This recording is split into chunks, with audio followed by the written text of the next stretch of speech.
budget. Money can be very hard to find for an upcoming artist. Don't worry, Studio Mashinani has got your back. Sign up on ajira.co.ke to book a session with our music and video producers across the country. Work on your music, jingles, spoken words, and even podcasts to realize your dream. All for free. Studio Mashinani, Radani Talent.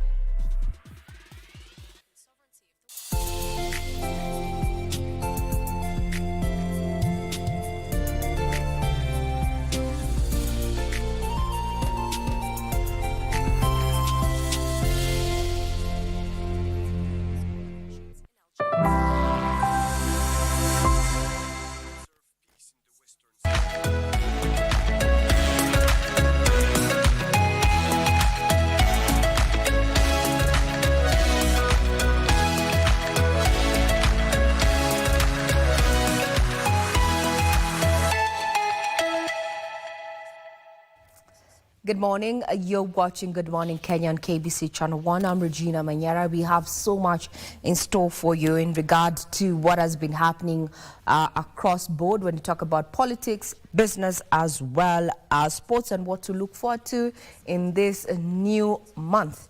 I also have some good news that I wish to share with the nation and the team. Indeed, is that Victor, Vivian, and Mike, you are duly invited to a serious engagement. You've been asking me why my status has not changed for the last several years. Well, now niko na mutu and you're invited to the engagement party. So mwanze kufanya parking, we'll be heading down to Meru and Kajiado sometime soon. All right. All right, now let's start off with In the Headlines here on KBC Channel 1. Remember, it's the 1st of April 2025. Now, a family in Nakuru County is mourning the demise of 7 keen in a road accident along the Naivasha-Mai Mahiu Road. The 3 adults and 4 children were traveling for a memorial service to Longonot when the tragedy occurred. Among the deceased are father and his 3 children.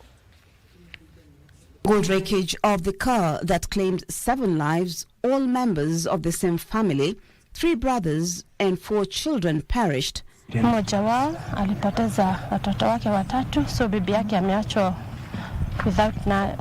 bila chochote. Bwana yake aliaga na watoto watatu. The rest wameacha familia zao. The family had attended a memorial service in Longonot earlier in the day for a relative who had passed away the previous week and was returning to Naivasha at the time of the accident. Wakati walikuwa naenda maombolezi walienda wakiwa 8. Mmoja wao hakurudi nao, so walirudi wakiwa watu 7. Naivasha OCPD Anthony Ketar said preliminary investigations indicate the driver of the Land Cruiser they were traveling in was attempting to overtake another vehicle moments before crashing into this lorry. The family has been thrown into confusion as they ask for financial assistance to bury their kin. Tunahitaji usaidizi. Our mom is sick. Alikuwa amefanyia operation. She's now 3 weeks from that time.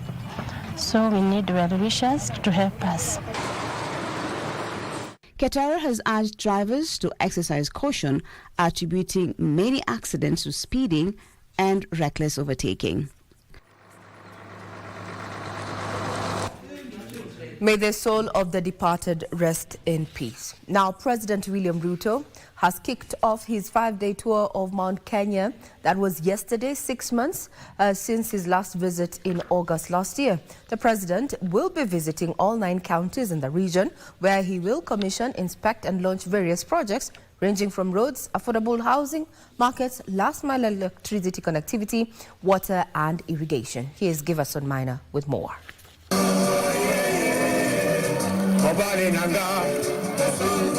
President William Ruto returns to the Mount Kenya region for the first time since the removal of Rigathi Gachagua as deputy president in October 2024. The 5-day tour comes in the wake of the formation of the broad-based government with Raila Odinga-led Orange Democratic Movement Party and 3 cabinet reshuffles, with the latest being on Wednesday last week. President Ruto's program begins on Tuesday, April 1st, 2025 in Laikipia County, where he will, among others, inspect the ongoing construction of the county aggregation and industrial park in Laikipia West constituency. The next stop will be Nyeri County, where the head of state will issue title deeds in Kieni constituency and launch last-mile electricity connectivity. In Murang'a County, President Ruto is expected to, among others, inspect ongoing water, sanitation and sewerage programs in Maragua constituency. In his Nyandarua County tour, he will visit the incomplete JM Memorial Hospital in Olkalau. Mambo ya masoko yale yanaendelea kujengwa na haswa ambaye tunaanzisha katika municipality ya engineer. Hiyo pia tunatarajia rais akija aweze pia kupeana nafasi hiyo kwa watu wenye wanataka kupata hiyo soko na mambo mengi. Dr. William Ruto tukuje tuangalie progress, tuangalie pahali hospitali imefika, to compile report na tumpelekee. Then inspect the section of the Mau Mau Road under construction in Lari constituency as part of his engagements in Kiambu County. For Embu County, the head of state schedule has inspection of the ongoing Kiambere bulk water project in Mbere South constituency, which incidentally is the home of Public Service Cabinet Secretary nominee Geoffrey Ruku. By the end of the tour, on Saturday, April 5th, 2025, the president will also have a visit in Meru County, which recently swore in a new governor. Tharaka Nithi County, where the deputy president hails from, and Kirinyaga County. In all the counties, President Ruto will assess progress in the construction of affordable housing, markets and last-mile connectivity. His trip to appease the restless Mount Kenya region comes a month before former Deputy President Rigathi Gachagua launches a political party that he claims will be a political vehicle for the region ahead of the 2027 general elections. And the first stop in that particular presidential tour is it's going to be Laikipia, and we have a team that is going to be keeping tabs on that particular tour. Remember, it has tongues wagging across the political divide. We'll look at what comes out of it. Now, National Treasury has proposed an allocation of 405.1 billion shillings to County Equity Busheo in the 2025-2026 financial year. This is part of a projected total budget of 2.8 trillion shillings, leaving the remaining 4.2 trillion shillings for the national government. However, the Council of Governors is pushing for an upward review to 536.8 billion, citing expanded fiscal growth. This debate unfolds as Parliament's Budget and Appropriations Committee begins public hearings on the Division of Revenue Bill 2025 ahead of the budget reading in June. The Council of Governors is demanding an increase in the county equitable share from 405.1 billion shillings to 536.88 billion shillings in the 2025-2026 financial year. In its submissions before the National Assembly's Budget and Appropriations Committee, the Council argued that the national government's share should be reduced to 2.29 trillion shillings to accommodate county needs. Governors justified their demands by citing economic growth projections, which are expected to reach 5.3% in the next financial year and remain stable over the medium term. They also cited unmet non-discretionary expenditures, the impact of national policy shifts on county budgets, and the need for proper funding of transferred functions.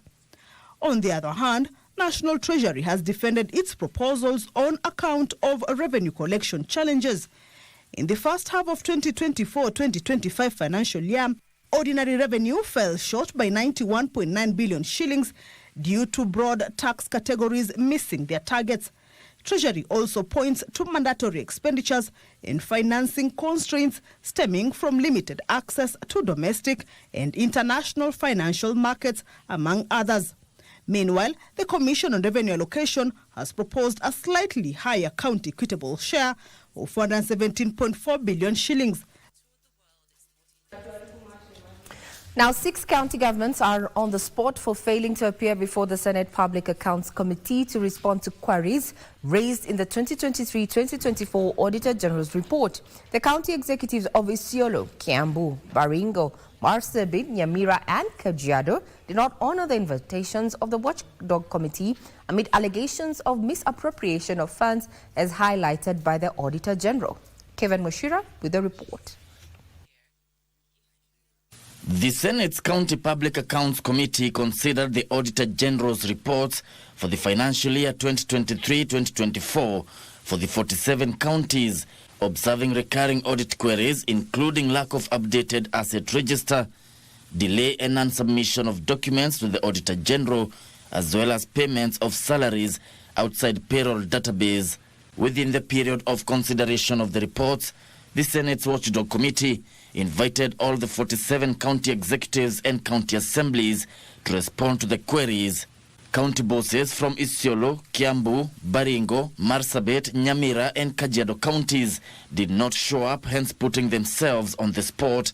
As a result, the committee adopted the Auditor General's reports of the 6 counties in the entirety and now wants Governors Abdi Guyo, Kimani Wamatangi, Benjamin Cheboi, Mohamud Ali, Amos Nyaribo and Joseph Olelenku summoned by the Senate.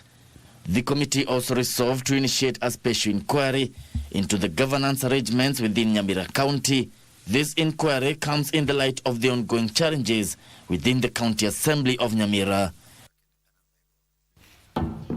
Now, a hospital in Thika, Kiambu County has decided to use TikTok to educate expectant mothers on the importance of pre- and post-natal care to reduce maternal mortality. Mary Help the Sick Hospital hopes that the platform will help create more awareness about reproductive health and newborn care.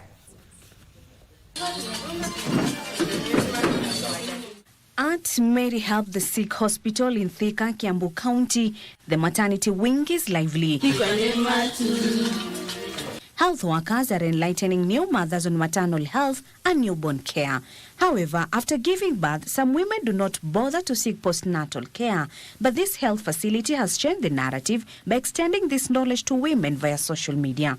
As long as you have a TikTok account, you will come across Nurse Shiko. Risks zenye zinafanya nini mtoto akufie kwa tumbo. Some of the risks ni kama kutumia hard drugs, kusmoke, kuteka alcohol. Unajua mtoto anakuwa malnourished juu hana nutrients zenye anahitaji za kumfanya grow. The hospital's chief executive director, Sister Banya Seili, says the move has made it easier for women to access some services virtually and reduce congestion at the facility. During the pregnancy, what kind of exercise they have to do and what are the steps that they have to follow and danger signs that during the pregnancy. Also, after giving birth, during that 2-3 weeks, what are the exercise mothers supposed to follow. Also, for the baby, how to take care of. Mekuja kuona pia ni njia mzuri ya kuweza kufikia watu wengi sana kwa mafunzo basic yenye watu hawajui kama kufunza mama kushika mtoto. Unajua pia kushika mtoto ni skill. Kunyonyesha pia ni skill. Jenjeri and Masi Muteri say they have benefited from the TikTok engagements. Tunaelimisha mambo ya immunization. Watu wengi sana hawajui umuhimu wa immunization. Wakati ambapo unakosa kupeleka mtoto wako immunization, haumsaidii kwa sababu yale madhara yatakuja kuonekana baadaye.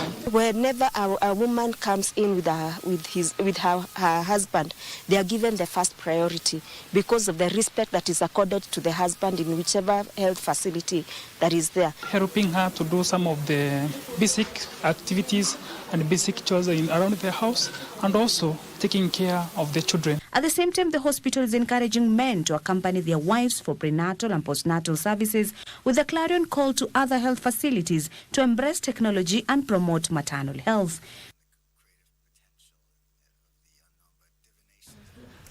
Now, 17 mountain bongos that were safely repatriated from the U.S. seem to have adapted to the new environment. The repatriation of bongos were donated to the government of Kenya by the Rare Species Conservatory Foundation in Florida, United States, following decades of dedicated research and breeding since 1991. Meru Bongo and Rhino Conservation Trust Chairman John Kinoti said that the move aims to reintroduce and repopulate the species within the northern slopes of Mount Kenya forest. Meru Bongo and Rhino Conservation Sanctuary repatriated mountain bongos from a rare species conservatory foundation in Florida, USA, graze peacefully, seemingly having adapted to their new environment. The project, according to John Kinoti, Chairman, Meru Bongo and Rhino Conservation Trust, demonstrates the first effort in several decades of a public-private partnership, one of its kind in Kenya, that targets to reintroduce and later repopulate the species. In this location is one of the best habitat for bongo, I guess, in East and Central Africa. And this is a place to be. This is where bongos used to be. And we've looked at history. The numbers of bongos in the wild that were counted in 50 years ago, much of the population was in this region. The project also intends to incorporate local communities to boost ecotourism by enhancing biodiversity protection throughout the Mount Kenya ecosystem. Actually, in this project, participating with the community and everybody else to reverse this story of extinction.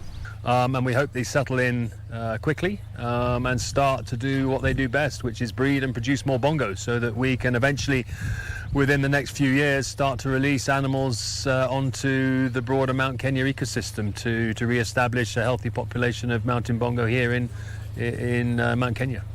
Meru Bongo and Rhino Conservation Sanctuary sits on 250-acre piece of land at Marania and Mashinani in Meru County and is part of Kenya's first ever conservation public-private community partnership and stands as a cornerstone of Kenya's National Bongo Action and Recovery Plan.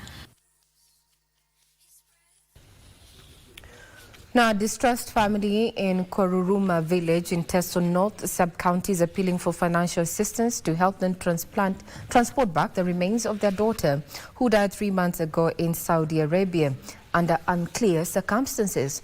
James Epurati says his daughter, Fanis Hamanyi, went overseas in search of greener pastures 6 years ago, only for the family to be notified of her death 3 months ago.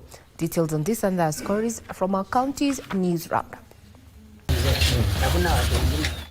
According to James Epurati, the deceased father, he only got to hear from his daughter Fanis Hamanyi late November last year for the first time in 6 years when she complained of an ailment. A month later, he was notified of her demise.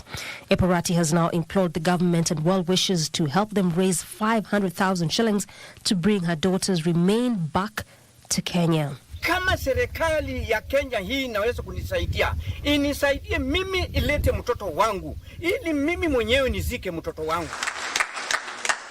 In Busia County, boda riders have been encouraged to embrace electronic motorbikes in a move aimed at mitigating climate change.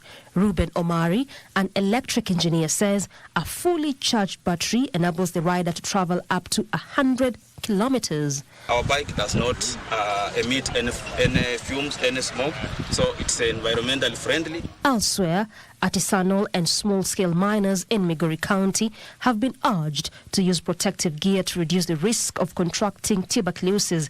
During a health stakeholders workshop held in Migori Town, Migori County Chief Officer of Health Mbale Shanzu emphasized the need for improved working condition for miners.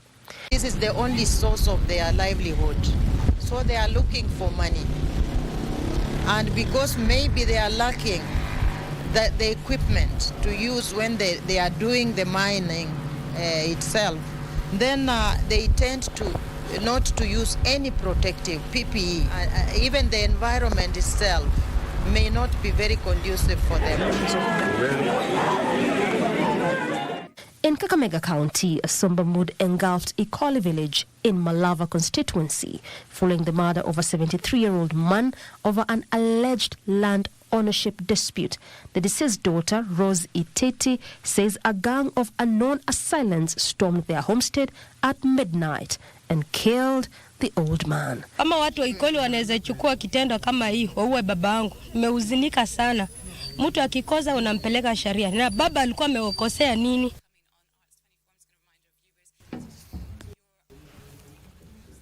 Now that takes us to Matters Sports, where heavy downpour that was witnessed in Alachua County, Gainesville, Florida, on the last day of the World Masters Athletics Indoor Championship did not deter international walker Eric Sikuku from winning his second gold medal and fifth for Kenya in the 10-kilometer race walk. The team is expected back in the country tomorrow, which is 2nd of April.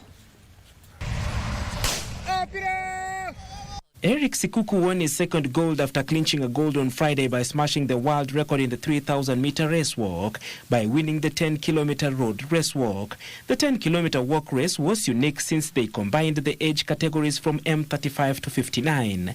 Interestingly, Sikuku, who falls in the M50 to 54 bracket, stole the show from the younger participants, taking the lead and maintaining it up to the end. Just before the finish, the heavens opened again, but it was a sweet finish and a gold for Sikuku, clocking 45 minutes and 26 seconds. An elated Sikuku said his mission had been accomplished, bagging for Kenya 2 gold medals. Earlier on, Elizabeth Mudoka missed out on the podium, finishing 4th in the 400 meters W50 category. The gold medal in the race went to Helen Hamudstad of Sweden, who clocked 58.64 seconds, smashing the world record. The silver and bronze medals went to Jenny Akavall of Sweden and Morhelna Wallace of the United States, respectively. Kenya bagged a total of 5 gold and 3 silver medals. The championship attracted 4,000 athletes from 98 countries. The Kenyan team is expected back in the country on 2nd of April. Congratulations to the team there. Now, Kenya Railways elite amateur John Levjima shot a round of 3 under par 68 to hold a 1-stroke lead after round 1 of action of the Sunshine Development Tour East Africa Swing Qualifying School Tournament at the par 71 Great Rift Valley Golf Resort in Naivasha. Lajirma sits 1 stroke ahead of the par of Muthaiga Golf Club's Greg Snow and Vetlab Sports Club Isaiah Otuke, who returned scores of 2 under par 69, and the players were looking to make the cut and play through the Wednesday and Thursday for a share of the 1 million Kenya shillings prize purse. And more importantly, the opportunity to play at the Sunshine Tour final stage qualifier in Joburg for the top 10 finishers.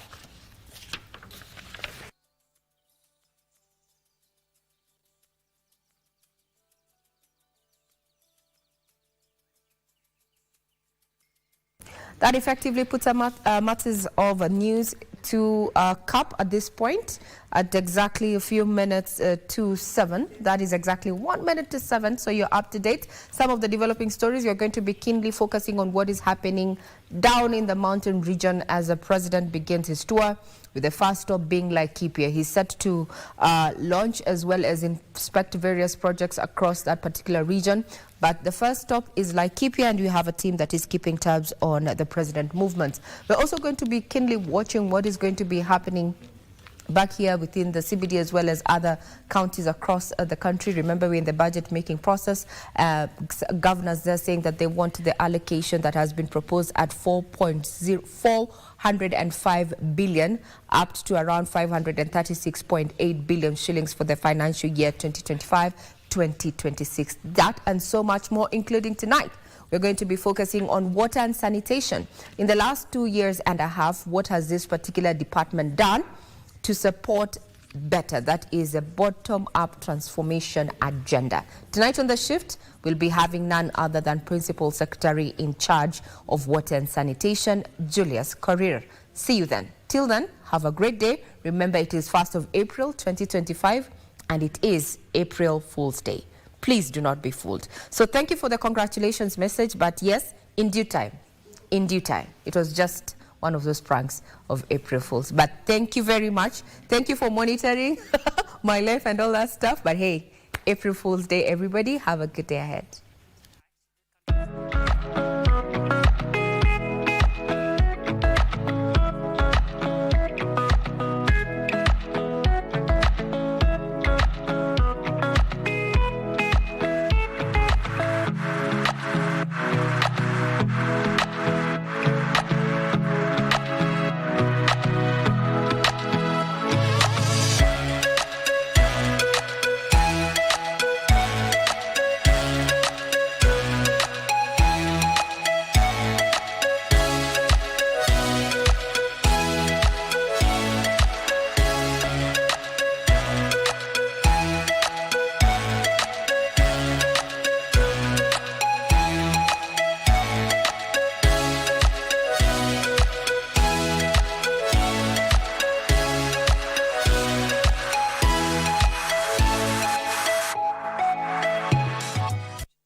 Pindi tunapowasha vifaa vyetu, tunapata fursa ya kutangamana na wasikilizaji wetu. Karibu sana thĩinĩ wa tabarĩra ya Rwiga. Tunapeperusha utangazaji uliobobea katika habari, nĩ ũndũ wa macio na mangĩ maingĩ, burudani, ni hali ya tukoragwo tukĩigua nyĩmbo mwaki nyĩmbo hoda, na hamasisho la kiroho. Usiachwe nyuma. Jiunge nasi kwa safari ya kufana katika 99.5 FM. Shoro FM.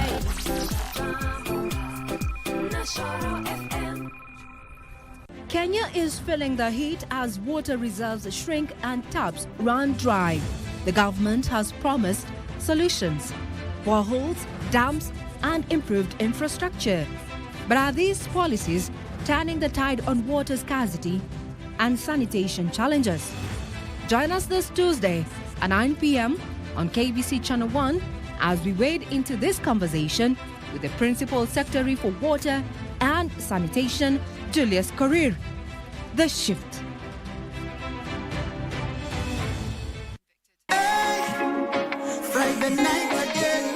Greetings in the name of the Most High, Jah Rastafari. My good name is Marley Moses, the Positive Warrior, alongside... Yes, sir, DJ D-Rage, the baddest. Each and every Wednesday from 10 p.m. on KBC Channel 1 TV. Tunakuletea the biggest reggae party in 254 in a yard extra. Extra niceness of reggae music. Extra dose of entertainment. When the thing is nice, we have to do it twice.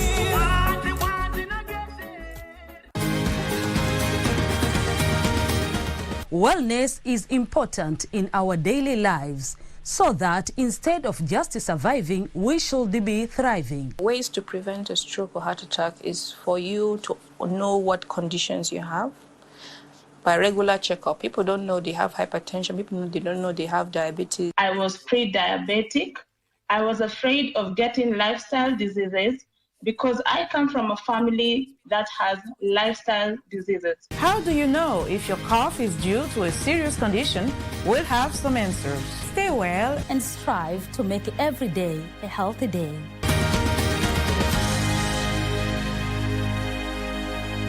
I never heard the music so sweet. I repeat. Wagwan, me brethren, big things are going. Remember, each and every Monday we have to shell down the place with nothing but the best of smooth reggae vibes in your favorite station. You know these things, man. Alafu kila Tuesday, kata simu tupo side, giving you Kenyan music from the 254.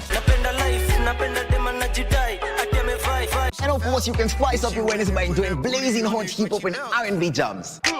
We don't got no label. She say she want bottles. Vibes and vibes as we go all across Africa, Kenya, Nigeria, Ghana, all the way to Tanzania to give you nothing but the best on Afro Thursday.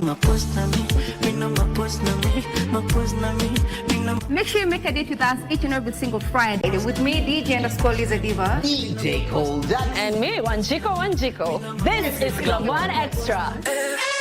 Unanifanya nisikie kunongwa Hadija ai Mani especially ukisonga.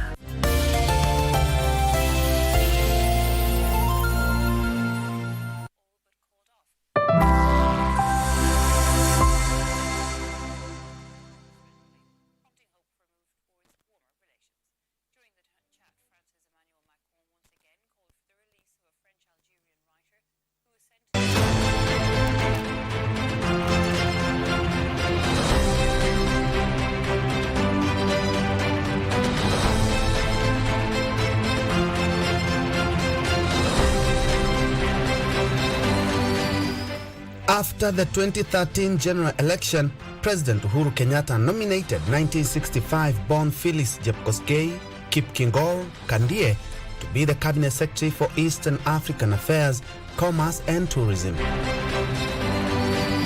Kandie missed her first hurdle in 2013 during her vetting by Parliament after a section of the committee felt that she did not fit the bill, sparking protracted debate in the House. Nonetheless, she was approved for the position. The September 21st, 2013 terrorist attack on the Westgate Mall in Nairobi's Westlands saw some leading tourist source countries issue travel advisories against Kenya. Kandie had to craft a strategy to counter Kenya's negative publicity locally and abroad. Additionally, Kandie was mandated in the development of believable policies to spur trade and tourism. In late November 2015, the president reshuffled his cabinet after the exit of several CSs implicated in graft. The reshuffle saw Kandie's ministry reorganized to become East African Community, Labor and Social Protection. The tourism docket was removed.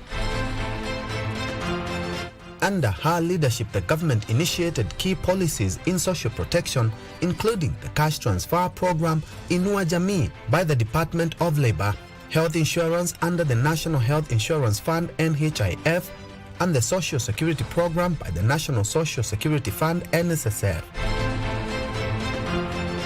After the 2017 elections, President Kenyatta dropped Kandie from cabinet.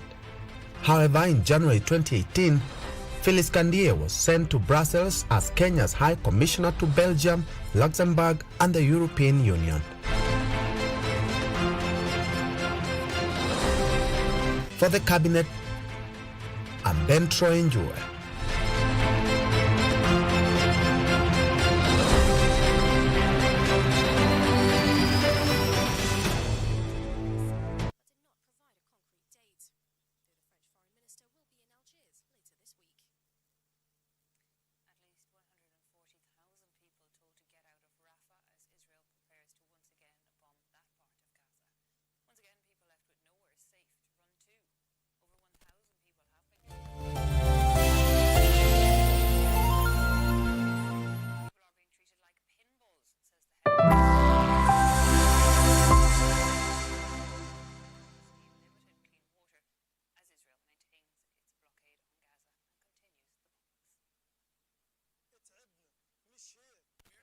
All right, welcome back.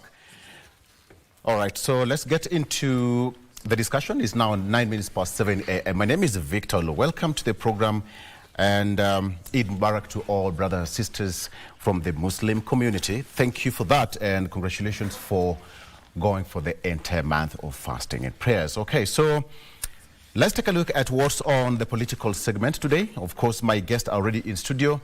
We'll be taking a look at both political affairs, current affairs, and what we need to gather as a nation. Of course, one of them is the president facing the mountain, so to speak. So it's going to be a very full in-tray for the president for the next couple of days, 5 or so. And I just want to take a look at what is in his itinerary moving forward. And in studio, I have got 3 gentlemen and a lady. Of course, Dr.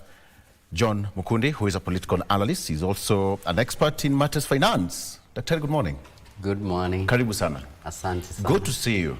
Good to see you too. Karibu sana. Next to Dr. is Philomena Gatacha, who is an advocate of the High Court, the only lady amongst 3 men. Again, I hope we'll not be sued, gentlemen, for gender imbalance. We have not yet tried. Have we tried? It's not very bad. Yeah. Not very bad, right? It's not very bad. Yeah. Okay. John, are you okay? We are okay. Very good. What will you forgive us? I forgive you, and Karibu. you're doing well. Asante. Tunaenda vizuri. Good morning and happy new month. Happy new month. Yes. All right, and Wafula Mutachi is the chairman of Ford Kenya Trans Nzoia County, is also in studio with us. Umwami Bushere Baba. Welcome to the program. Yeah, Eid Mubarak. Karibu sana. Yeah. Thank you so much. And of course, Dr. Peter Mbai, who is leadership and governance expert on set as well. Dr. Karibu. Thanks so much. Good morning. Greetings from Nakuru, where you called me from. Yes. I left very early. But this gentleman came from Nakuru, man. I had, well, building the nation is not easy. No. But my pilot did a good job, right? Yeah, definitely, yes. I told him to fly very fast. No, wow, I wish. Well, okay. I must send condolences to the family that perished on the Mai-Mahiu Road. Yeah. Victor, the road all the way, the Mai-Mahiu Road is a death trap. It's a very busy road with just one lane, one single lane, with a lot of traffic every day. It's a death trap. It's unfortunate, by the way. And successively, we have been crying about it. It's very bad. You can imagine you're on a cliff, right? This is a cliff, and this is a locks, and you are there. Anything happening, if there's an accident up here, if a truck loses brakes, there are always deaths there. That link should be dual. it should have been done a long time ago, so that we ease that traffic. So we were with the family on Saturday for a memorial service of a pastor who had passed on. The same family that was leaving the memorial service, then they perished. That's a double tragedy for the same family. We were with them on Saturday at Mirera, around Naivasha. A whole family, Reverend had passed on. We finished the memorial service and they were leaving the venue. They crashed because of that, you know, trucks move at 30, 40, definitely you want sometimes to, and then the speeding and all that, just one lane. 60 years after independence, you know, we need just to have our priorities like, just create, government should just do infrastructure, especially where economic is involved, where there is GDP growth, economic and all that. Of course, we appreciate the Lironi Mau Summit Road, but it ought to have been done by the Uhuru government. Yeah. That time. This is what's supposed to be done by this government. The dueling of Mau and Lather, Mau Summit, Mau Escarpment Lather, the Mau Escarpment Naivasha Road, all the way to Naivasha. So that it's dual here, the other one should be dual. It's a death trap, I can tell you. It's a big cry. Of course, it was a sad news because what has that a father and his 3 sons all perished. Yeah. So it's quite devastating. 7 members of the family perished in the same accident. I mean, so our condolences and hope. And now that you're part of that congregation. Yeah, the answer is during that road. Grace and prayers to the affected families. All right, let me take you through the front page of the local dailies. On the front page of the Standard, what we have here is human traffickers. Simple. Human traffickers. 2 words. Human traffickers. There are 3 subjects in question. There are 2 ladies and a gentleman. Of course, maybe as per the investigations or the revelation by the Standard just pointed out the 3 faces, but it could be a ring of other people. It says that rogue recruitment agencies continue to operate with impunity, preying on unsuspecting victims and selling fake dreams that quickly turn into nightmares of forced labor, violence and captivity. We expose unscrupulous agencies fueling the human trafficking machine that ruins lives, inflicting untold sufferings on families as government turns blind eye. 3 people. Gentleman and lady, 1 year on, no answers on General Ogola crash. That's on page 7. Trump's call out on Putin and Zelensky, and yes, as an Arsenal fan, he's back. Take a look at the Standard, who is back on the Arsenal team. Very quickly, on the front page of the Daily Nation, what they have, Ruto's bombshell. That is on the front page of the Daily Nation, Ruto's bombshell. And of course, what the president said during State of the Nation address, not State of the Nation per se, but address on different media platforms yesterday evening. Of course, he spoke about so many things. Policies President William Ruto has, for the first time, revealed the behind-the-scenes intrigues that led to the impeachment of Rigathi Gachagua as deputy president, claiming that his former principal assistant demanded 10 billion shillings even as he picked incessant quarrels with MPs and government officials. And as the head of state starts his charm offensive in the mountain today, he faces, quote-unquote, an uphill task. What a way to write it and put it. Pun intended, an uphill task. Very quickly, on the front page of the Star newspaper, Rigathi, fresh headache as friends send mixed signals. That's on the front page of the Star newspaper. There's some headache there for former Deputy President Rigathi Gachagua.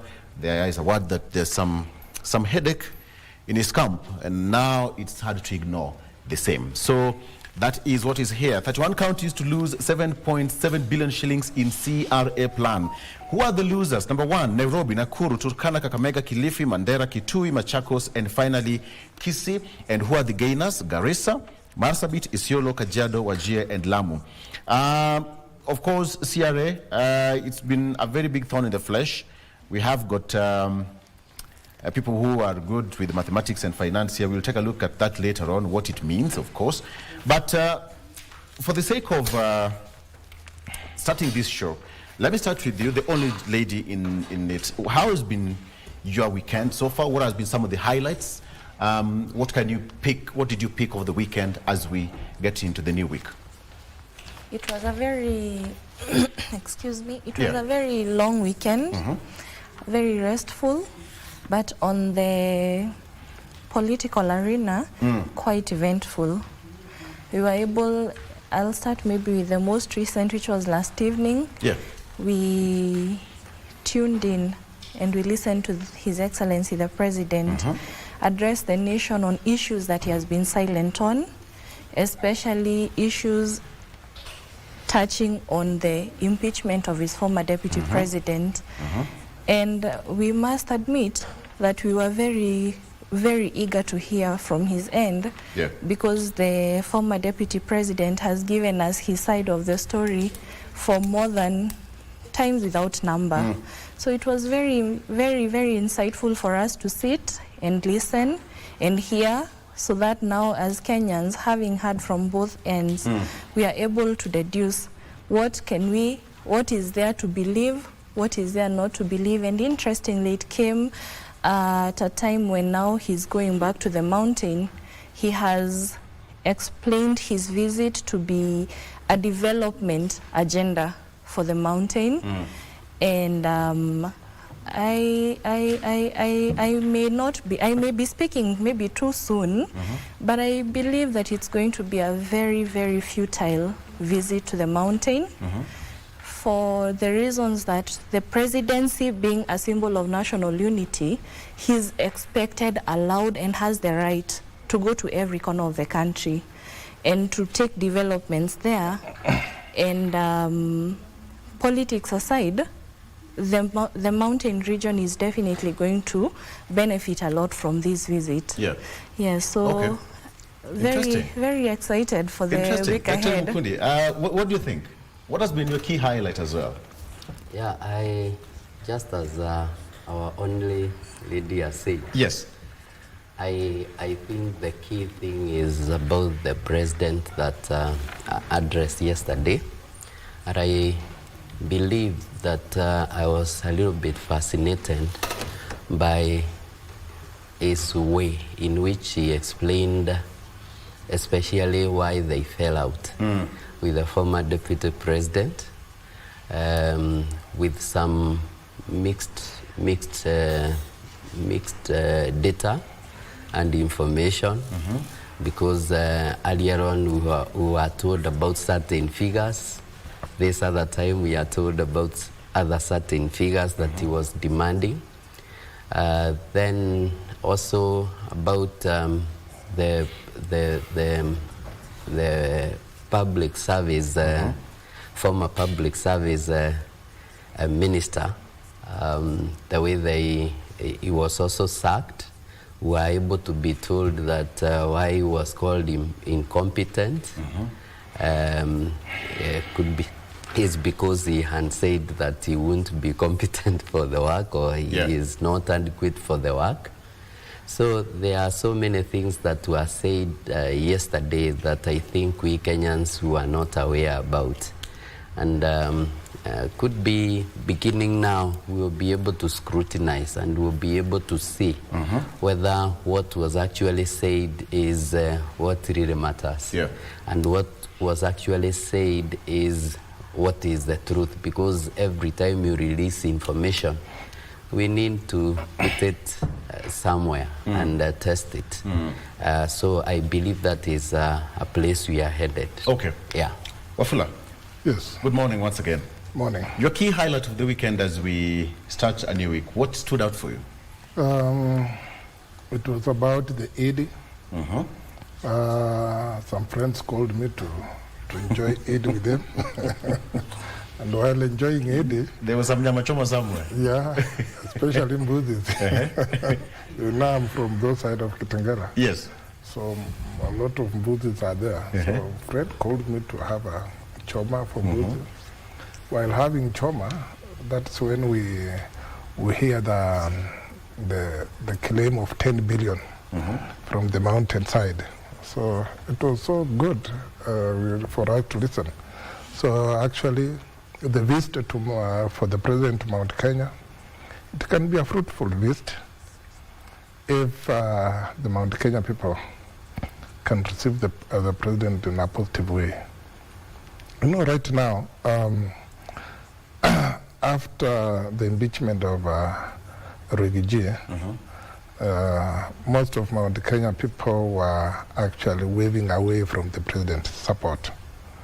But now, when the president has gone there, of course, he could lure them back by giving them a lot of goodies in his visit. But also, if the invitation might not be so good. Let me just cut you short. Did you just understand the statement you made? Yes. That the president can lure Mount Kenya by giving them goodies. Yeah, of development, yeah, of course. Is it their right to have the goodies, or it is at the mercy of the president to dangle goodies to win them back? My friend, you are in Kenya and you know very well. We have to face the reality. When you are in Kenya, and you know it very well, that when you are in opposition, or the government agendas cannot come in the opposition side. Yes. There. You'll just stick with the normal share of devolution. Yes. But the national cake, and you know, the national government control a lot of money from the budget. So they cannot budget for you if you are in opposition. Yes. So the visit, especially right now when the president has gone there, and of course, you know, he's preparing his budget for the next financial year. So it will be good for the mountain again to gain. Some of us from Western, we pray that, of course, now the mountain, and they have received a lot for the last 2-year regime. We want the president to be visiting in Western. Visiting in Western. He had a meeting last week with Western leaders. Yeah, yes. State at the State House. We don't want that State House. We want him to visit in Western so that we can sit down and we air our problems, give him our problems before he make up this budget. Because if he comes after the budget, then he'll be giving us empty promises. This is the right time for the president to visit an area so the mountain can enjoy.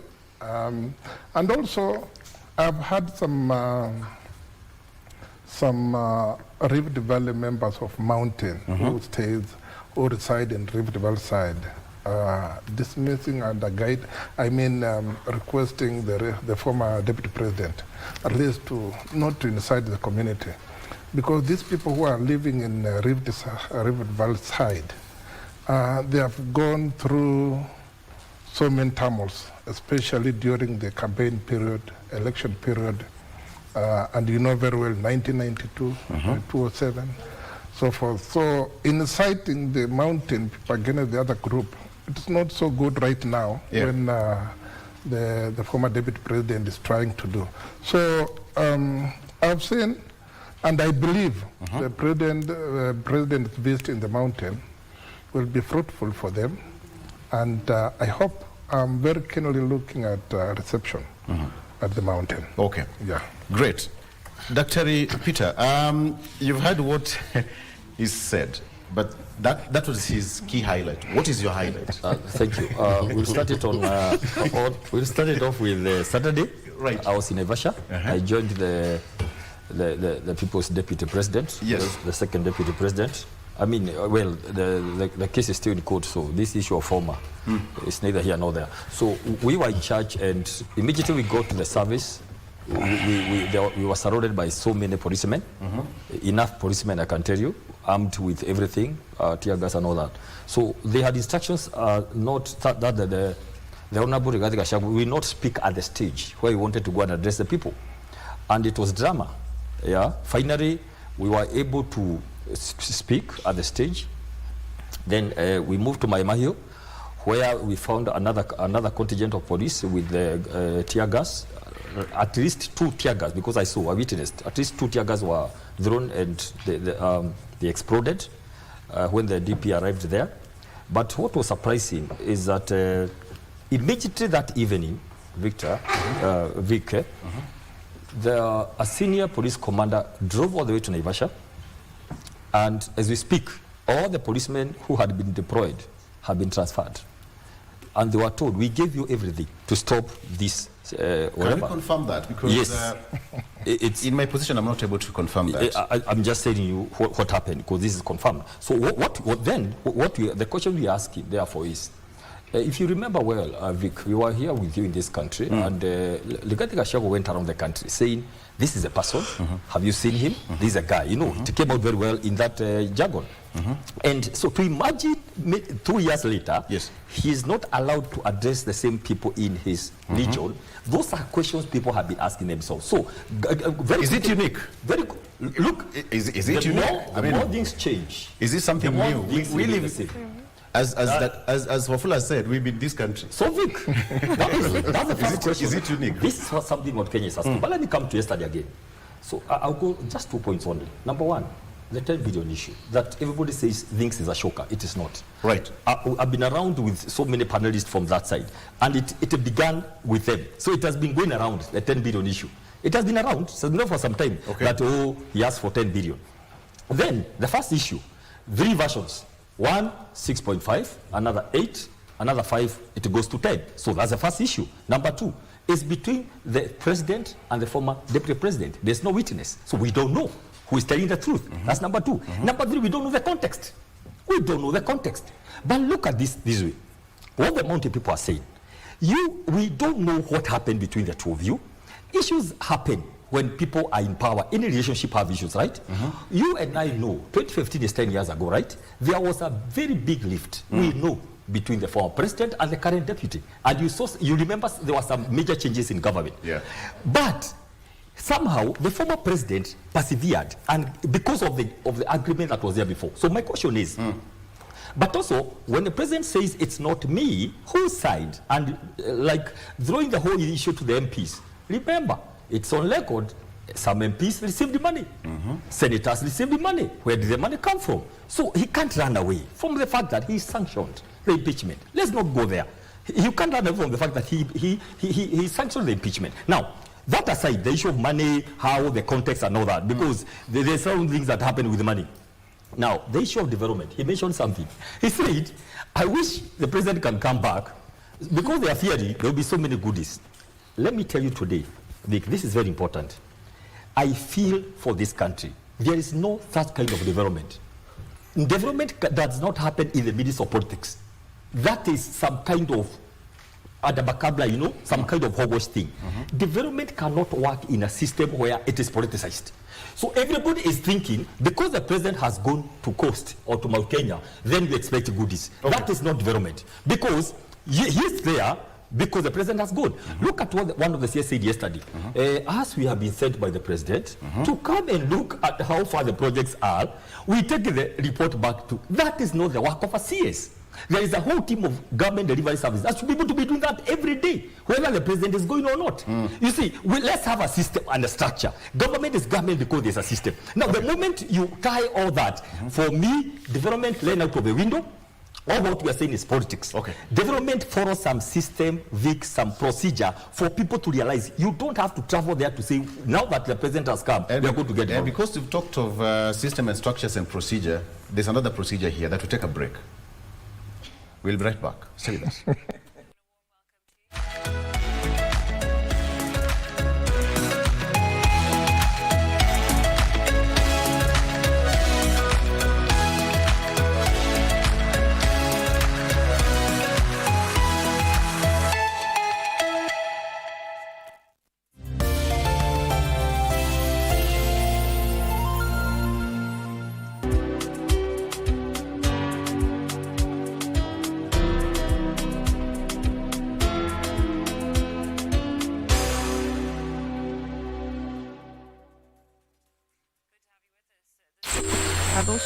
Ima na wendo mwingi tugikuthokia Embu County, the land of opportunities. Kambunene ya Ngemi FM mushi worata. Twegagure na kamwetha kama viumeto. Muroro kiande tukunye maire na murori tuthie thokore besa mivukore cha manje makiyara uranje mure cietu cia thitima na ronje rwathagana nyamu cia kithaka igitugemeria bururi wetu wa mbere Embu County. Ngemi FM tikomuno tukianirira na mugambo munene. Eno ni Ngemi FM musie wa urata. Eno ni nyumba nene musie wa urata. Ngemi FM 103.5. Kenya is feeling the heat as water reserves shrink and taps run dry. The government has promised solutions. boreholes, dams, and improved infrastructure. But are these policies turning the tide on water scarcity and sanitation challenges? Join us this Tuesday at 9 p.m. on KBC Channel 1 as we wade into this conversation with the Principal Secretary for Water and Sanitation, Julius Korir. I never heard the music so sweet. I repeat. Wagwan, me brethren, big things are going. Remember, each and every Monday we have to shell down the place with nothing but the best of smooth way the vibes in your favorite station. You know these things, man. Alafu kila Tuesday, kata simu tupo side, giving you Kenyan music from the 254. And of course, you can spice up your Wednesday by enjoying blazing hot hip-hop and R&B jams. We don't got no label. She say she want bottles. Vibes and vibes as we go all across Africa, Kenya, Nigeria, Ghana, all the way to Tanzania to give you nothing but the best on Afro Thursday. Make sure you make a date with us each and every single Friday with me, DJ_Liza Diva, DJ Colder, and me, Wanjiko. This is Club One Extra. Unanifanya nisikie kunyongwa Hadija ai Mani especially ukisonga.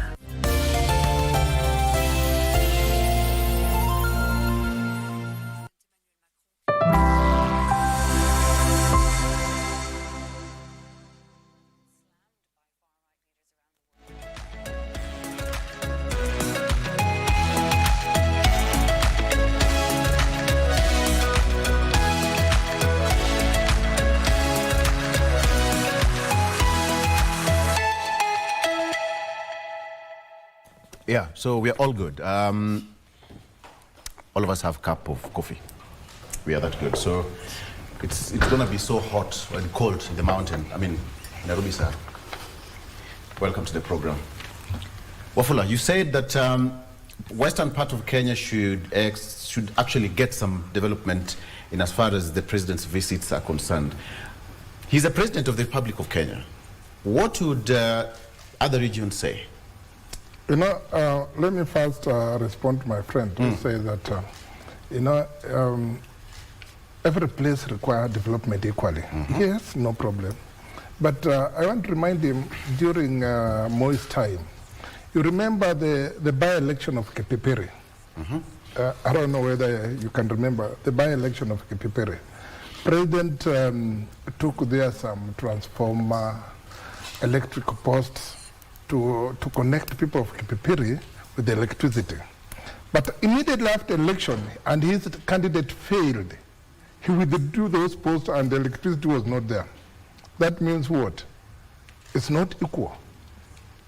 So equally the same, right now, as I pull and request the president to be frequently in Western, not because it's shemeji, no, but you know, the mountain has enjoyed two regimes of Kibaki 10 years, another regime of Uhuru 10 years, and you can see Kibaki made express highway to Thika, Uhuru has extended to up to Nyeri, and you can see the flock of vehicles from Nairobi to Nakuru and toward the border. We need also development toward that side. Anyway, the president is very keen because the mountain voted for him in a big number. Of course, they deserve it because they voted for him. Actually, more than us in Western. But our last KG of vote made him president, and you know it very well, my friend. Our last KGs of votes made Ruto to be the president. Otherwise, Babe had flown the president. So we need him because that KG has made him to be the president. We need him frequently in Western. Apart from the little he has done in Western, like reviving Mumia Sugar Company, we want so many other things to come on board. Especially in Western, what we are actually eager to see the development in Western. It's more about roads. We have poor infrastructure of roads. So that's why we need a lot of visits to president in Western. In And I feel pretty to Rift Valley people, they might end up not getting a lot of development. My friend, you come from Rift Valley. You are in Nakuru. You might find that after the tenure of President Ruto, you might not even gain any development in Rift Valley because some assumption is there. And you can remember during Moi's time, Moi left his Baringo. Is it Baringo, which the Barkatonjo or I don't know, his village? Kabaratonjo. Right. Yes. Very poor than even we found it. And he was the president for almost 24 years. He assumed that these are my people, so they will always support me. So he ventured most of development to other people. Even, I think Vicky, if you don't mind, I like his line, well, that is his line of thinking. Where, and he has taken us back to Moi 3 times, saying, you remember, the old good days of Moi. Now, look here. Anybody who is trying to do a Moi now will fail terribly. This is not Moi era, number one. Where it is me, it's me. I have to be somewhere for Ibarabara itatengenezwa. You remember, those meetings you would go, just looking, if kids asking for electricity, he just needs to stand, look this side, the MD of Kenya Power stops and says it will be done. Now, that is not what we want in this century. Nobody's going to go with that. Compare that with Kibaki era. No talk. Ministers, PSCs, budget is done, projects are identified, they are done. If the president is available during that time, he opens it, if he is available. The rest of them, PSCs, CSCs. The one-man syndrome, I can tell you, on issues on governance and leadership, it is not working, it's not workable, and I can tell you, that's why very people are angry. Because they are like, I have to see this big man in my area for me to get electricity. How? But let me put this for record for just 1 minute, Vic. Now, when you talk about how it should be this way, right? You finish a campaign on manifesto, right? Yeah. You come and pick projects based on your manifesto, put them in the relevant ministries. What should happen is this. Once a budget is done, every ministry should be able to put projects according to the money allocated. Then what should happen therefore, because we are living in a current age, all these projects should be published very clearly so that the people can know we have been given this amount of money for electricity. The moment you put that in darkness, that's where corruption comes in, that's where interest comes in, and that's why people are angry, because they don't know what is happening. Let me say what should happen, for example. Instead of waiting, Mount Kenya waiting to be told what projects, the list should be there, online, published. It should be saturated to say these are the projects and the whole country. So now we don't have Wafula saying, and Wafula is forgetting, the president was there 2 weeks ago. He'll be there next year now. He cannot go there again. Let me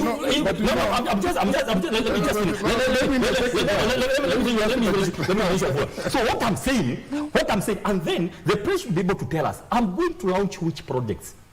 Let him list national government projects separately from NGCDF. But let me because so that we are clear. If you are going to launch markets, if you are going to launch governance, if you are going to launch governance projects, let it be clear. For the record, you worked in the government delivery unit, right? Yes. For how long? For some time. Very good. But what are the government projects, national government projects, where the president should focus on? Yes. Rather than a market or any other thing. Okay, just maybe 1 or 2 or 3 things where the government should focus on from the government delivery unit. And what was some of the projects that were earmarked for launching or developed and supposed to be done by the president? Just those 2 questions first. Good. The first question. Now, that's what was coming. They are national government projects, right? Yes. The ones that are supposed to be done by national government. Yes. Right? Would you please name them? Well, I'll name the sectors. Energy, right? Like this energy big projects. Water, major projects by the national government. Of course, there's water to be done by the county, remember? Issues of roads, right? Issues of roads. Yes. There is these special markets being done by the national. There are markets done by the national government. And of course, there are those markets by the county. So we have all these projects, right? Flagship projects, major projects by the national government, okay? That are supposed to be put actually by county.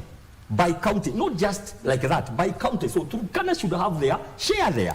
But for every 23 ministries should be doing something in every county because every ministry has a budget. Okay, the issue was now we go push and see what are the priority projects in terms of the ones that have highest economic importance to the people. Then they should be there. Then they should be tracked, rates of completion until it is flagged 100%. That's when now it is ready for commissioning.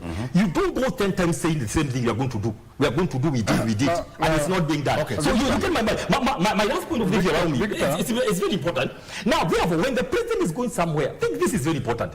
Please let us know. See their projects, because that is separate funding, right? Is he going to be invited by the governor to launch governance projects so that he doesn't go launch all the classrooms, their projects and governors, but national government projects are not done. They are stalled. We need to be clear. And if it's national government, are these funded by the Exchequer? Is it World Bank? Is it a grant? Let me hear from my fellow doctor here. Yeah, I think what Mr. Wafula said is not a very good thinking. The first thing is because we cannot say that those particular communities that will never produce a president will never have development. That is the first thing. It simply means there are some people who are fewer in number, and the voting patterns that we have in Kenya is about majority. And therefore, what will happen is that those people will not be in a position to get the president. If in Mount Kenya, I come from Mount Kenya region, if from Mount Kenya we are able to produce at least 2 or 3 presidents, those 3 presidents, did we have development in other regions apart from Mount Kenya? That is what we should ask, and that is why I'm liaising with Dr. Daktari here, saying that we should have some structures put in place. And those structures, I do not need my MP to actually beg the president, because that one again is trying to suffocate the power of the legislature. They will not be able to talk independently. They won't have independent mind, because again, if they talk independently, it simply means that they won't be given some money. I have also heard some people say that the reason why there is a lot of development in Keharu, it is because Ndendenyoro was the chair of budget, which is also a lie, because is he the person who allocates money? It is only that he had been privileged to be in that particular committee that allocates budget.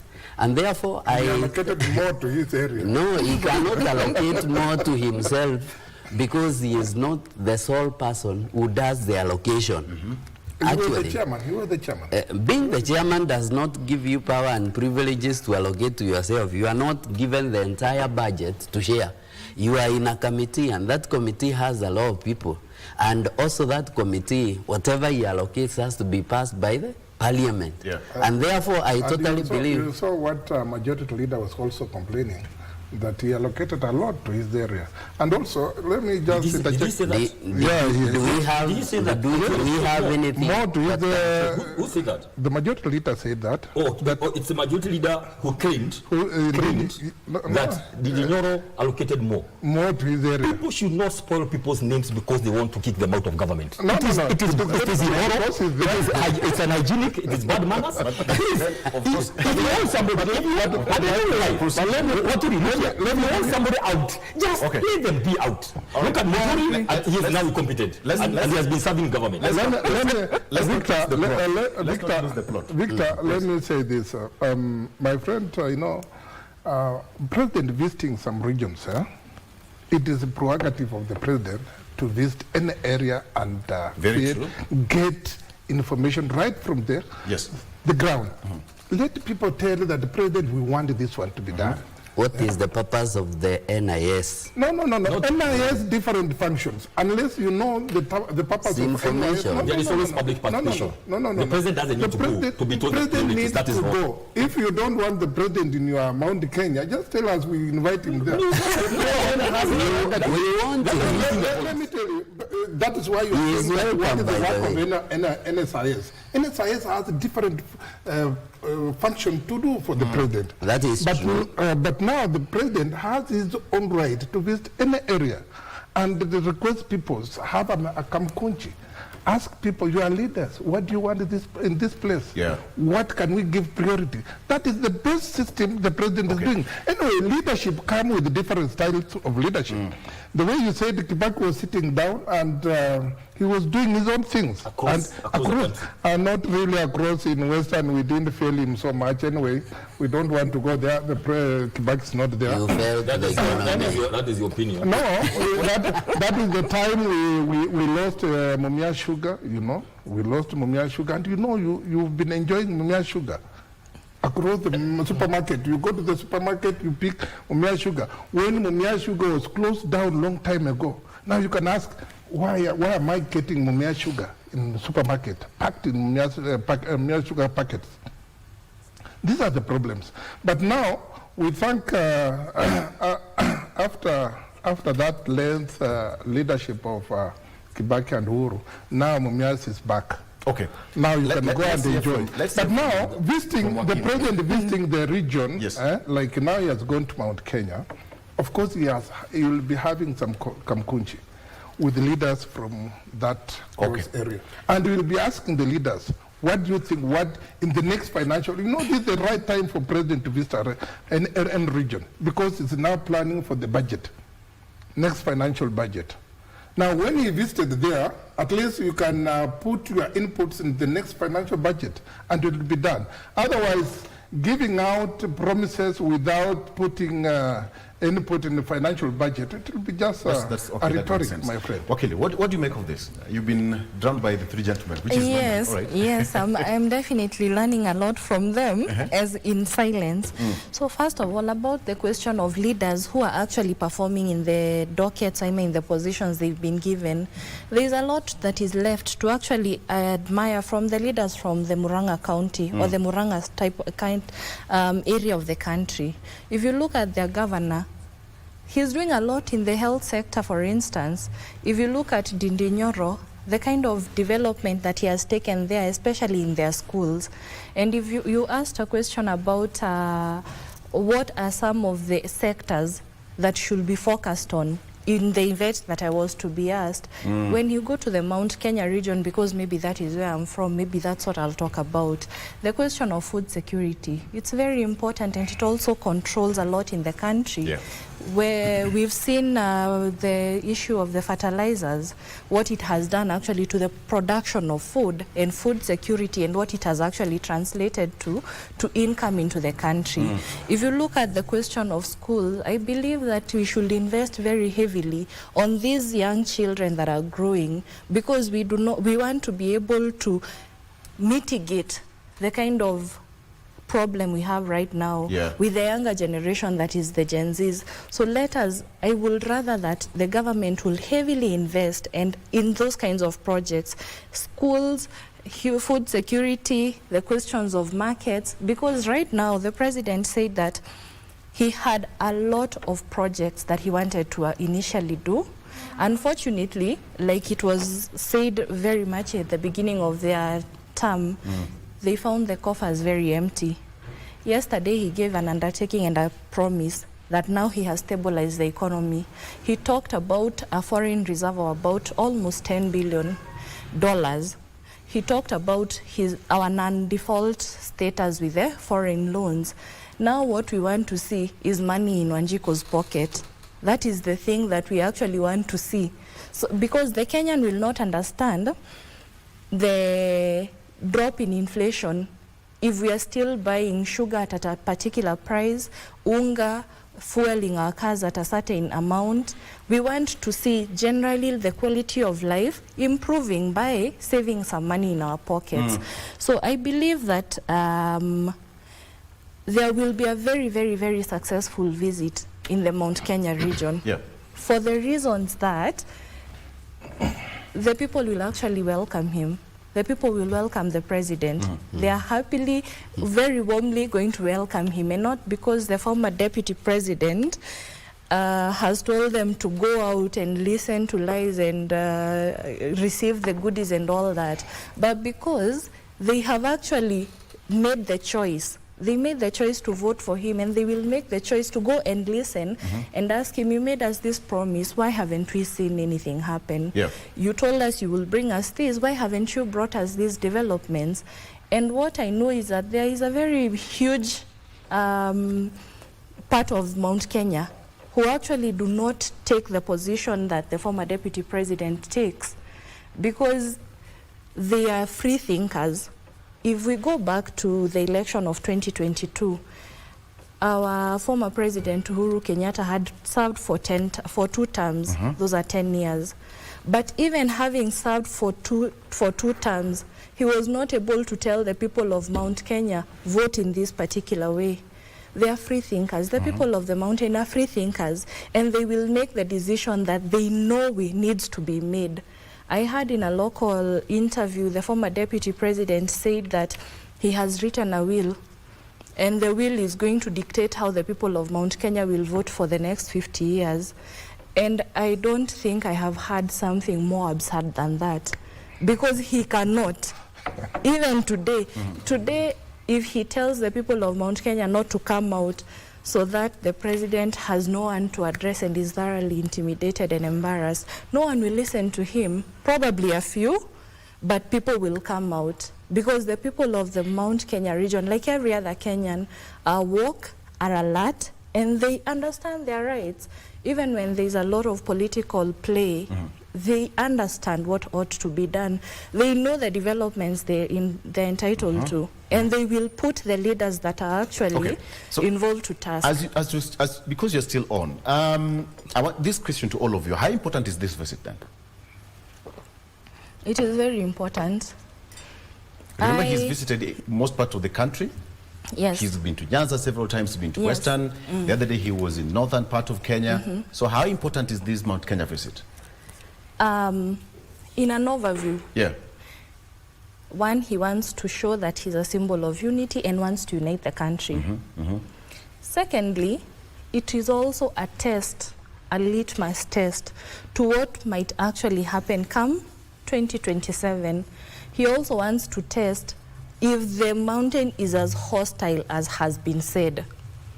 Because as Dr. Ria said, it is there is a presidential delivery system and unit that should keep track of the developments that are going on.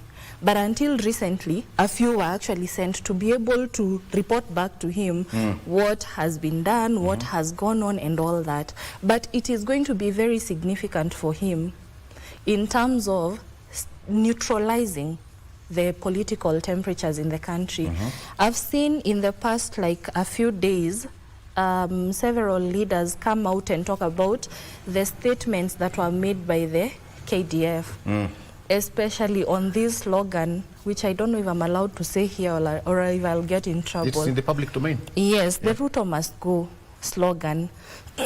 When I talk about that particular position, I agree with what an apolitical institution and system in the country said. Because let's put things into perspective. Those that are chanting Ruto must go actually are indicating a sense of political intolerance. In the same stadium, if there was someone who was saying Ruto has to stay or saying something different from them, in the event that those two groups clash, what do you think would have happened? Let's just put into perspective what could actually happen when we allow these kind of things to happen. We need to have a country that is working, peaceful, and moving. And whatever that takes, we need to have, and the last time we were here, we talked about independence and competency of each and every institution. Let each and every institution, those that have taken oath, let them deliver what they should do. Those that are employed, let them do exactly what they should do. And let us avoid the question of intimidation and all. All right, Vic. Before, you know, Victor, you brought me in the middle of the mountain. I'm the only person. But I'm happy the way my sister said, you know, she's... I love the way you were so silent when she was speaking. Yeah,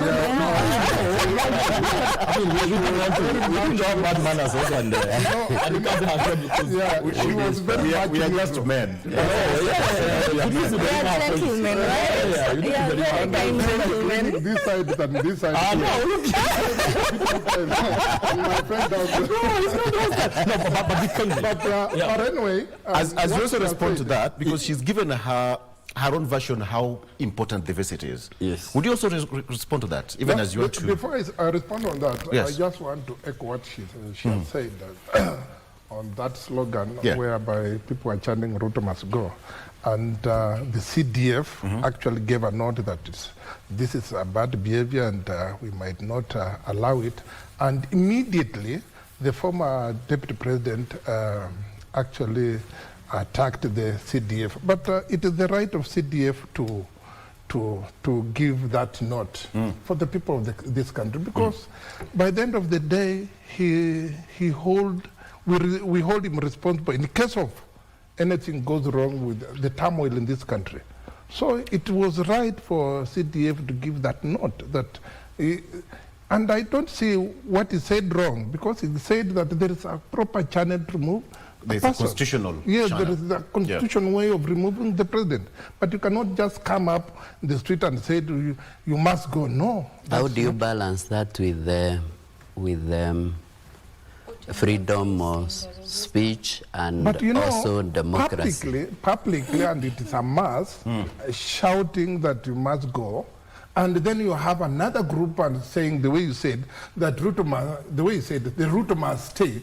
Of course, we'll have some clash.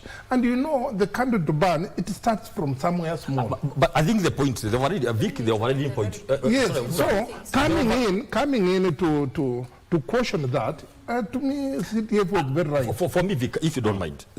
But he's not responded to the question, the importance of the visit. Now, let me come on the importance of the visit. As I said earlier, you know, the mountain voted for the President Ruto in a large number. So for Ruto going to the mountain this time, after moving across the country and finishing up to the mountain toward this budget period, I think it will be good for the mountain to air out their feelings to the president and also what they expect from the president. So visiting the mountain at this time, I think, and also the way my sister said, he want to see if that narrative is there of saying that the mountain is completely gone. Okay. He will not have people to meet.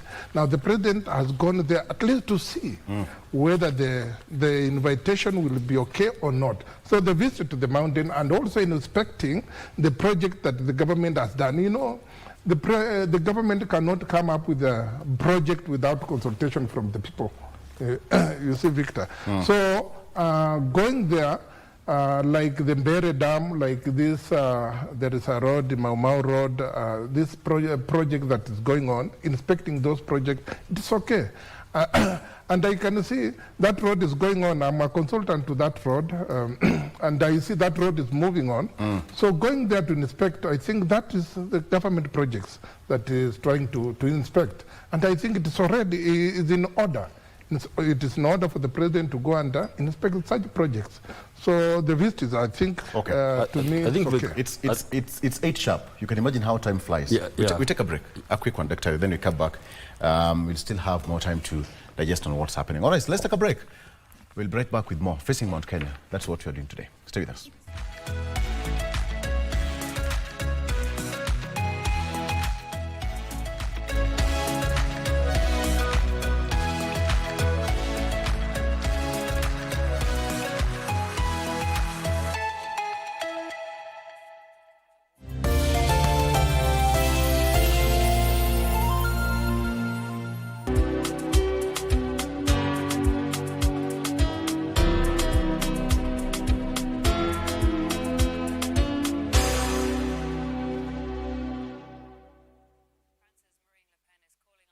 Are you a talented artist? Or are you passionate about a topic you want to discuss?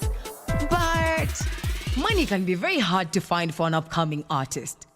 Don't worry, Studio Mashinani has got your back. Sign up on ajira.co.ke to book a session with our music and video producers across the country. Work on your music, jingles, spoken words, and even podcasts to realize your dream. All for free. Studio Mashinani, Radani Talent.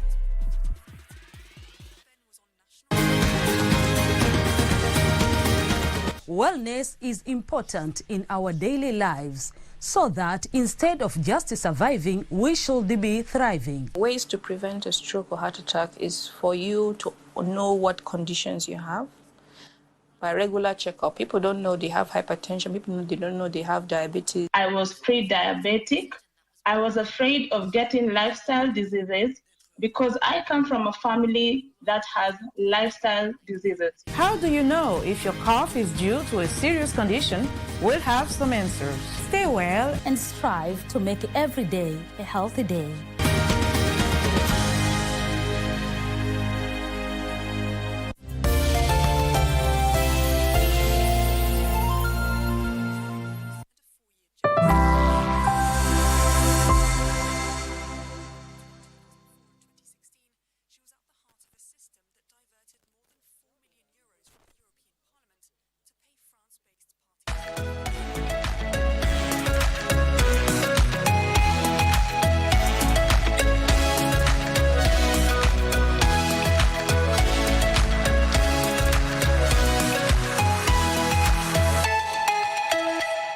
Welcome back. So we are on the final stage of this discussion, but very quickly, Dr. How important is this visit? Again, looking at a lot of things happening. I mean, we can speak so many things about Mount Kenya and President William Ruto.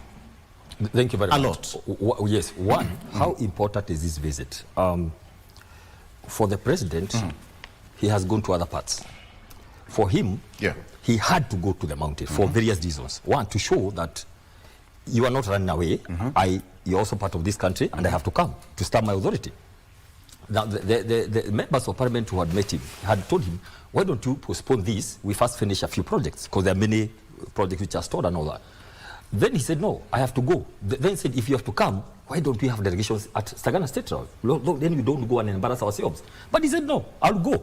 So he wants to come and see and feel and show that he's a president and he has to come. So, and we are saying, it's fine. But all what we are saying is this, that Mount Kenya region has a right to development like any other area. But there are so many stored projects, especially the ones started by the former president. So the Mount Kenya is saying, please, before you do more promises, please finish those ones that we know that were started by the former president. Because many of them have sold. That is what the mountain is saying. Then, how important is the visit is that there will be so many questions. Remember, there has been a narrative going on, you know, circling, like circling Mount Kenya. Like, we are going to go around and then, you know, ambush you, you know, we can, you know, you are one, that kind of thing of trying to attack and all that. So, Mount Kenya are waiting to hear from him. So, you are in company of some members of parliament who said, you know, we are going to go around the country, we are going to show you that you are not the only people who can do this country. So Mount Kenya are waiting to hear, what exactly did you mean? What happened? Then questions are coming up. So what happened to this region? Only in the whole shuffle, only chairmen from Mount Kenya region were removed and the positions given out. How sincere are you? So they are watching. Okay, you have decided you must come, okay. Why are you coming? You know, first of all, can you tell us when these roads will be finished? Don't promise it. That is the last thing they want to hear. We are tutafanya. Nimetafuta. Nimeenda nikalete hii. Bilioni moja kwa hii. That is the last thing they want to hear, by the way. So, the other issue quickly to say there is this. Please, and this is important. Somebody mentioned about don't incite the mountain against the other parts of the country. Let me tell you, nobody is inciting the mountain. The mountain is as peaceful, actually. The president being not from the community, they gained 47% of the vote to show Mount Kenya is not tribal. Why? Because they said the president helped their son, the former president, for 2 times, 2013, 2017, to attain the presidency. So, Victor, please let's remove this issue of Actually, there are people who are not tribal. It's Mount Kenya because they demonstrated that we can do it. And by the way, even 2027, most probably, they will not elect another person from Mount Kenya. Okay. No, but listen to me. No, this is very important. So please, let's remove this issue. But Mount Kenya hates politics of betrayal, deceit, and conmanship. That one I can tell you today. If you want to know one word about the importance of the visit, whatever happens in Mount Kenya with the 5 days, Mount Kenya people hate betrayal. The moment Rigathi Gachagua went down, don't come and tell us what you did in the bedroom. I'm telling you. I have another question.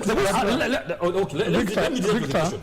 I'm telling you because I'm here. That is not betrayal. The moment Rigathi Gachagua went down, the hopes of the people, that is a wound. So whatever happens, Mount Kenya, a big percentage, is done because of betrayal. She said a bigger percentage. Saying a bigger percentage is done. Is done. Okay. And I can tell you because you are there. 2018. Okay. When the mountain decided, because the handshake has gone this way, we'll die with President Ruto. 2018, 9th of March. It never changed. I can tell you today. Today, we have only 2 years to the elections. It will not change. The mood on the ground, Mount Kenya don't go for Madamano. They don't do stones, okay? They just decide, keep quiet, and wait for the vote. Okay. That one is the reality. Let me bring Dr. Mukundi. Dr. Go ahead. A bigger percentage in the mountain is not okay. That one requires to be put on record. Secondly, I think Ruto has divorced Mount Kenya.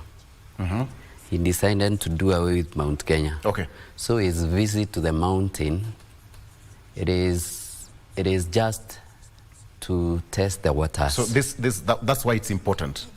It is important. That's the importance of that visit. Yeah. Okay. It is important to him because he wants to see whether he still has anything left between him and the mountain. But I tell you, he won't get anything from that visit. Reason is because those people will come out. Those people will go and they will not shout him down. And we are even telling them not to do that because it's disrespectful to the president. They will not do that. But one thing is that decide as Dr. what means.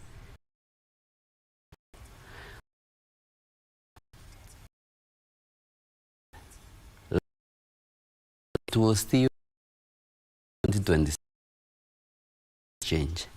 We are yet to see exodus. After this year, you will see it. I think, Victor. You see what I'm learning. What I'm learning from Victor. Are you Prophet John? Victor. Don't forget the bishop. Victor. Yes. What I'm learning from my two friends is that immediately the divorce of Rigiji with the president was made. Then the replacement with Rigiji with and Kindiki is not the choice of the mountain. That is what I'm learning from. Thank you for that. Good lesson. Yeah, it is not the choice of the mountain. So they feel like Kindiki is not part of the mountain. Neither is it the choice of Kenyans because we chose another person. No. You know, marriage is there, and most of the families break up, and people remarry. It is normal. Even maybe you have done it before. But the kids have rights to either follow the father or the mother. Let me tell you. This one, very good analogy. Yes, this one, the marriage of President Ruto and Rigiji was done, and now it's over. Okay. The new marriage from the same mountain was done with the Kindiki. And I think the mountain, you should be still grateful because the Kindiki comes from the mountain. A very good analogy. The children decided to go with the mother. Yes. Just like they went with the Ruto when the other thing happened. Right. Between the handshake between Uhuru and I will also remind you that if you marry today, you divorce and get another wife, still you will have children. No. And the previous children will remain yours. The name of the first wife is recorded in heaven. I don't know whether you understand what I say. Well, we don't know that. That is whether you can. I don't know whether you I like that. Okay. So if you can connect it politically, so well and good. Yeah. Dr. Wafula, what should you expect moving forward? Because now there is a lot of attention and focus on the mountain. I mean, the president has gone. I mean, he'll go to any other part of the country. There's no problem about that. But what should you expect? Because politically speaking, there's an aspect of, you talked about Deputy President Kithure Kindiki is here. He talked about mass exodus coming soon, the political temperatures, and we can hear the trumpets are now beyond the mountains for 2027. We start to hear them loud and clear. But how are you going to bring that difference between politics and development in the mountain that is going to resonate well with the people? That much is going to test waters, whatever it is. But how are we going to bring that difference between politics and development, if you can, in 1 minute, if you can? You see, what I think the president has gone to the mountain, he has gone to meet people right from the grassroots. And these are the people who are going to give him the correct analogy from the grassroots. Yes. And for the president to do in this short time before the next general election. And of course, the way I said is preparing a budget for the next financial year. And to bring up a good percentage, the way my friend is saying that a big exodus is going to happen sooner. And I doubt that, because the people, I've been in this country, the people of mountain, they are very clever. They will not go to the opposition. And you will find a bigger chunk will be with the President Ruto. Yeah. Yes. We in Western, we have been in opposition, and we don't want to be in opposition again. Yeah, we've learned a bitter part of it. So we don't want to be in the opposition side in the next government. And I know very well the central people, including my friend here, you will see him next time after election 2027, he'll be in the government, appointed.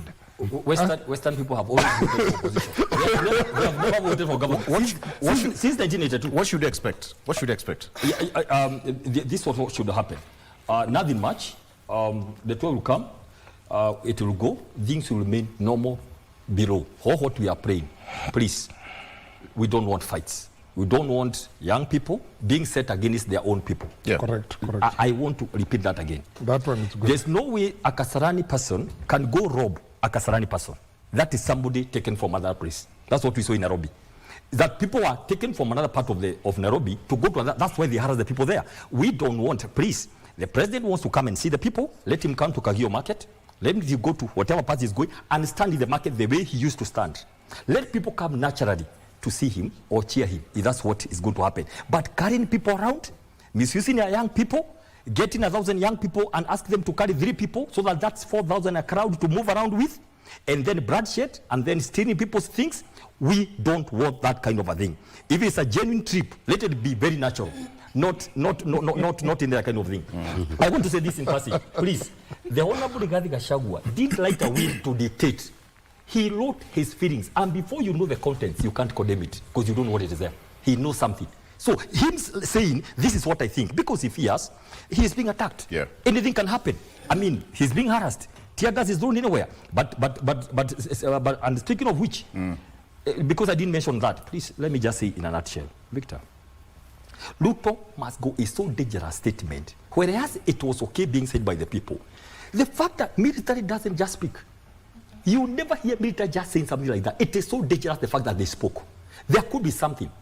Maybe they go and say, arrest, maybe say some people, senior people in government or in opposition, they want to do a coup. Military speaking a lot should be a whole thing to worry about. Why did they speak yet they don't speak? Because the young people are saying, we are doing a warm-up for what they're just voicing, what they want to do. And nobody, Victor, in this country, including myself, I'm an expert on leadership and governance. I cannot advocate a regime change. And constitutionally, then why should somebody else begin thinking that way? And they are in government, in a position like CDF. Remember, the order to support police has never been withdrawn. That tells you. And we want that thing withdrawn immediately. Because the fact that CDF can speak about something young people are saying genuinely, innocently, then you come and make it a big issue. There is a very big story there. We don't know the kind of a thing. Let people who are thinking To use Ruto must go to curtail freedom of expression and then to arrest people and say there are people who are planning a coup. We were here during Kenya and all those kind of things. Let us go that direction. But I think we should, without getting too much into it, we can just leave it on that first level where he said there is a constitutional way. I mean, if you want to say, you know, because when that happened, the military was on the streets and all that, so probably he came out to say, we are not part of this, we are not going to be that. If you want, there's a constitutional way of doing it. The ballot. It's as simple as that. The question Yes, that is what he said. Was that statement necessary? That's what the people asking. Was it necessary? Okay, very necessary. Very necessary for the security of this country. Let's just say, probably the same way you can have a conversation that, you know, why would we do this? There's a better way of. Let's wait for 2027. Not even the president or the CS for interior. All right, Dr. What should you expect? I do not expect much from that particular visit, because I think when Mount Kenya decides, it has already decided. And I am speaking as a resident of the mountain. So whatever they say, and they do not change anytime soon. Yes. Okay. So let's listen once again, gentlemen, to her. What should you expect? I confirm that this is a panel of very, very kind gentlemen. When the lady speaks, they listen. We are good people. No, we very have good people. We have good manners. Very, I can confirm it. Well, what to expect? We expect to see a very, very fruitful visit to the mountain. Yeah. We expect peace. We expect a very cordial engagement between the mountain people and the president and his team. We also go ahead as a believer. I believe that there is something that will happen in the mountain, that there will be some development that will come with the visit. Because at the end of the day, when we are going home, we don't want to be worried about the roads when it rains. We don't want to be worried about schools that are leaking, classrooms that do not even have chairs. We don't want to go to hospitals that do not have medication. Yeah. We want a government that delivers, the government that we voted for. And we are hoping that we are going to also, in the spirit of unity, that we are going to see a lot of tolerance to people that we don't agree with, politically and otherwise, because that is the only space within which a country can grow, within which a democracy can grow. Yeah. Yes. Thank you so much. All right, I think that's where we wrap it up. We'll back again. Definitely we'll have more time again and again. Victor, what do you want to say? Victor, Kenya is not just Mount Kenya. There are common problems That's which a good point. every Kenyan has. People are still asking questions. And Victor, I will say again, and I've been training before then government people. When you ask questions, answer the question. Don't begin bringing issues, causing tantrums. Just answer the question in a composed way. People are still asking basic questions across the country, not just Mount Kenya. Sure. Who takes the 2.5%? Basic questions. Please let government people come and answer. That is why, even if you tell people to register, they are still asking. But I'm paying money. I mean, the Auditor General said there's 2.5%. No? Money that's missing.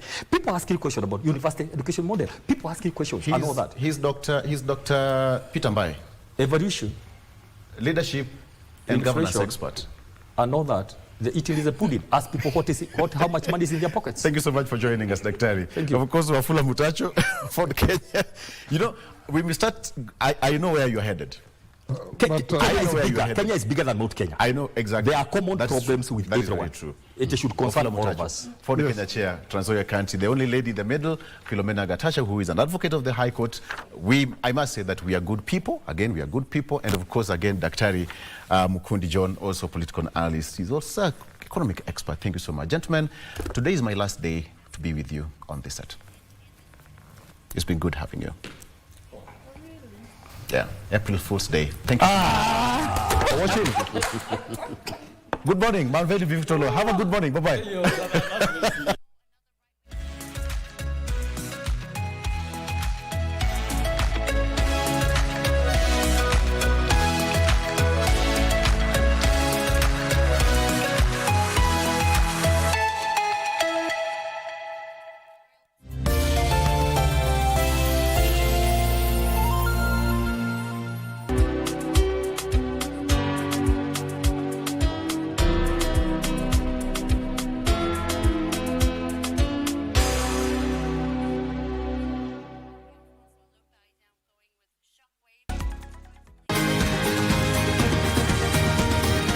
Wellness is important in our daily lives, so that instead of just surviving, we should be thriving. Ways to prevent a stroke or heart attack is for you to know what conditions you have. By regular checkup, people don't know they have hypertension, they don't know they have diabetes. I was pre-diabetic.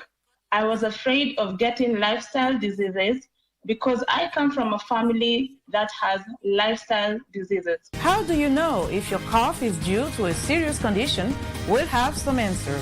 Stay well and strive to make every day a healthy day.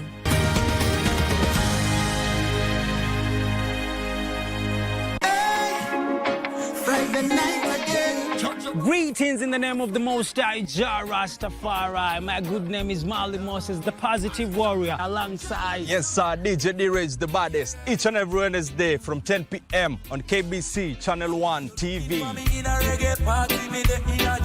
Tunakuletea the biggest reggae party in 254 in a yard extra. Extra niceness of reggae music. Extra dose of entertainment. When the thing is nice, we have to do it twice.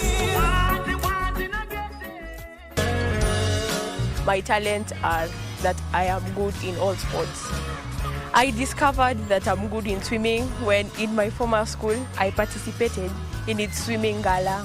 This year, for my birthday, a friend gifted me this beautiful book with so many stories. Today I'm going to show you how to make the yummiest vegetable rice. It's delicious and just perfect for a meal.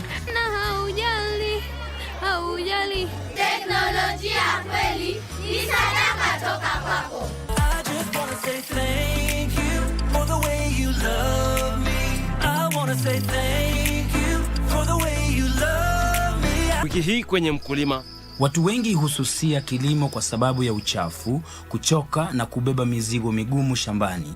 Ufugaji wa crickets, for example, it's not labor intensive. Ili shamba lote tunahitaji mtu mmoja peke yake. Na hata huyo mtu mmoja hafanyi kazi siku mzima. Hata hafanyi kazi zote kwa wiki. Kisha kazi ya kilimo ndio pesa mfukoni. Huyo kijana amesoma hapo na anakataa, anasema ati kazi hii ni ya matope. Ajue pesa iko kwa mdogo. Usikose kujumuika nami Francis Ngala siku ya Jumamosi saa 10:30 upate mseto kamili wa kilimo.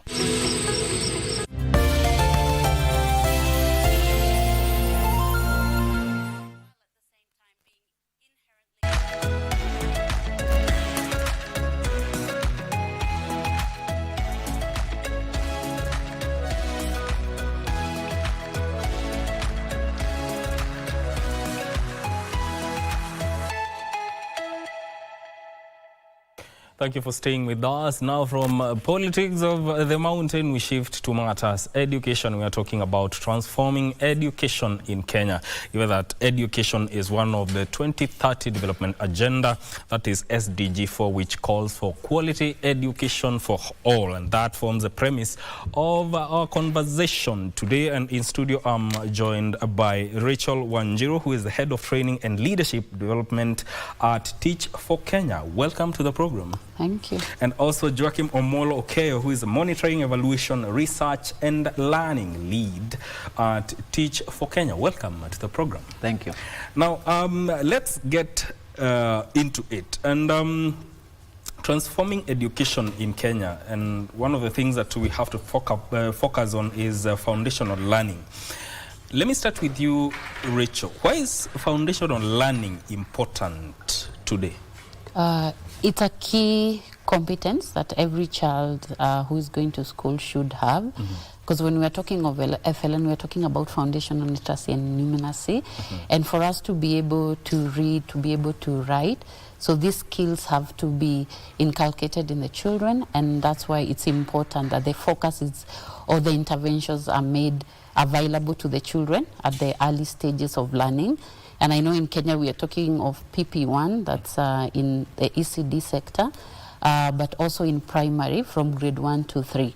So that by the time they are getting to grade 4, they have competence. And maybe giving data points, according to Uwezo report 2021, where we are saying that 60% of the children in grade 3 are not able to do basic maths tests at grade 2 level.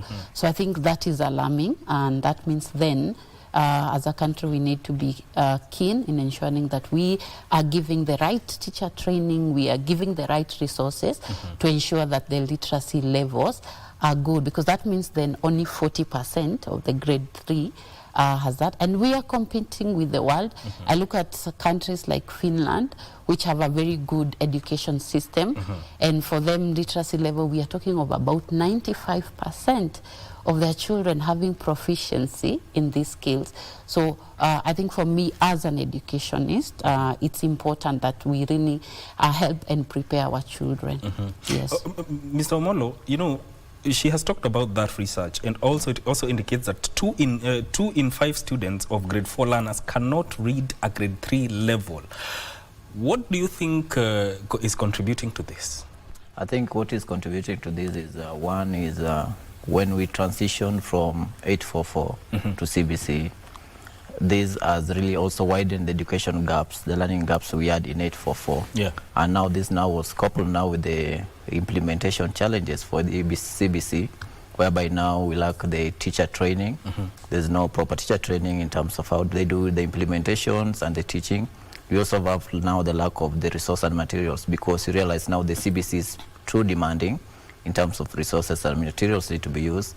Then again, the parents and the community, they were not prepared about this total engagement, the full engagement in terms of learners homework, preparation and all that. So it's not something people are really prepared for.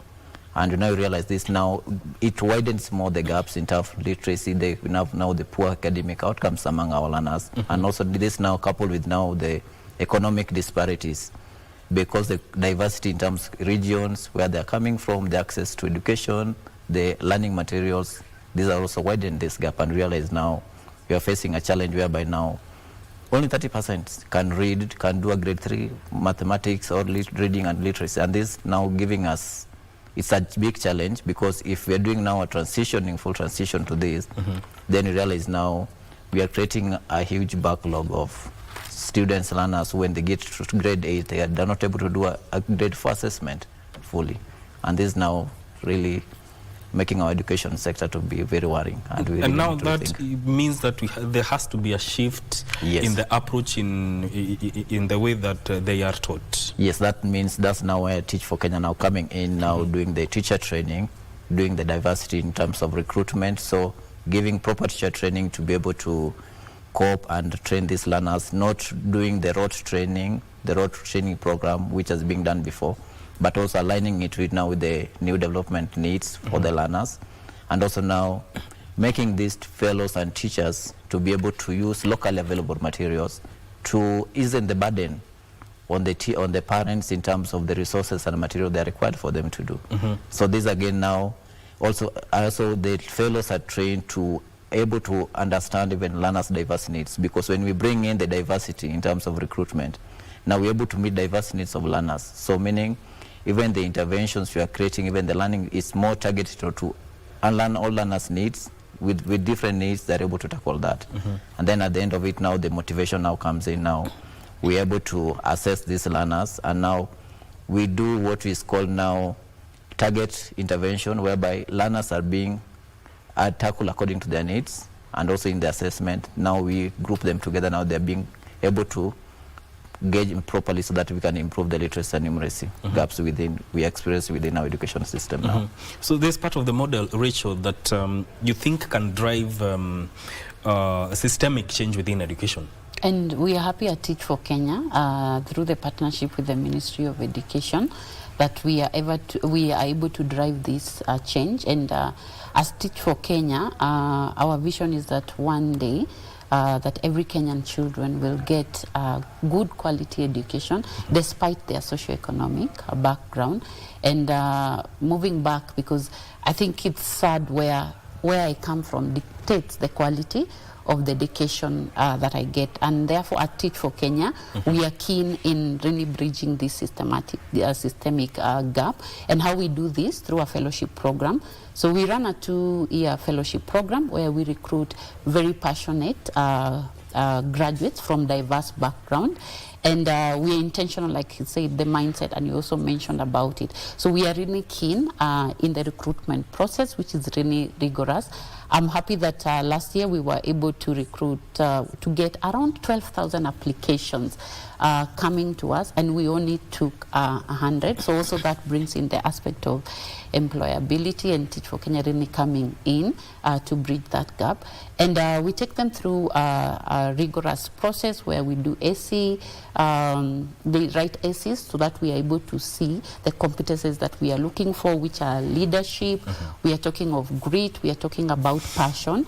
And then after that, then we do a lot of mock lessons where they sit in class for us to be able to see whether, because remember we are recruiting from diverse backgrounds, so we have those with teaching and those without. And then we are also keen in introducing like design thinking, so we post challenges through group discussions to see how the solution is made. And then the department that I sit in, we are keen in terms of how we do our training. So we have our training in 4 phases. One, we are keen on student-centered pedagogy training, which would take about 72 hours of training, where we teach about the approaches of teaching, what are the teaching, better teaching approaches that we can use for FLN.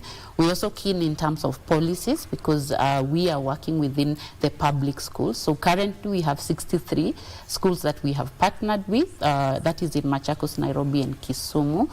So policy is important for them to understand the conduct of a teacher, and we collaborate with the TSC to be able to do this kind of training, KICD, because we are not implementing our own curriculum, so we are implementing CBC.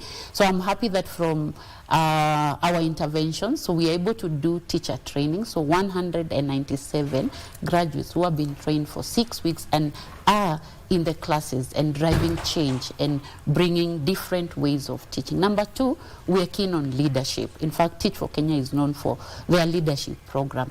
And what I mean by this, we challenge our fellows. When you go into the communities, the gaps that Joachim is talking about, we have resources, we have capacity of the teachers, we have even the teacher to student ratio is high. So we ask them, when you get into the community, what solution would you bring? So we call that Capstone Project, and we have been able to, as we were speaking earlier, we have been able to really bring solutions. Last year we had 27 projects being done. This year we have 72 projects that are active within the community, and specifically 15 of them around FLN, where our fellows are driving change. It can be in having books, resources within the school, how do we bring in integration of technology in teaching. We have partners like NABU that we are working with, who have a digital literacy program where our teachers used to do reading within the class. We have competitions that our fellows are supporting. So I'm happy that also from the leadership angle, and then the key aspect is the community. Because for us to be able to really bring a wholesome child, it's important for us is to have the teacher, the student at the center of it, but also the parent. So we have also forums where we have parental engagement, and we have had trainings. Like, I'm proud of one of our fellows at Ngwata Primary School, that is in Machakos. This is Stacy and Eric, and they have been able to engage the teacher, the parents, in training them in line of how they can improve the learning of their children. So I think for me, it's good to see as Teach for Kenya that we have been able to drive change through 3 arms. That's the community, through leadership, and also through instruction, because it's important. We shall come to the aspect of socio-psycho support for both teachers and learners. But Omolo, I'm intrigued. Our education system in the country, from your perspective, is it transformative enough? Yes, it is transformative. Only what we need to do is more investment, and also just trying to streamline what's currently we have, because it's more of a critical thinking in terms of learners, engage learners' mind, and it will work if all stakeholders are brought on board, and also trying to merge the issues which are rising in terms of teacher trainings. How are you doing the teacher training, the capacity, the motivation, then also looking at the assessments, our assessment, because that's also an issue which has also come up in terms of assessment, in terms of standardization of the assessment, because it is based on, it is a recurrent assessment in terms of either they meet or below expectations. But there is also need to standardize assessment so that learners are also able to be engaged, because they'll be competing in the world with all other learners. So there's need for that standardization so that they can be measured within the same grade level. And that's now Teach for Kenya now, if we're introducing now the teaching at the right level, whereby now learners are engaged within the same level, they're being assessed within that level, then their needs assessments also continues that way. So I think also giving in terms of capacity and also right training in terms of the resources, how do we use local available materials to ensure that these learners are able to be engaged more and also being more competent when they are growing up.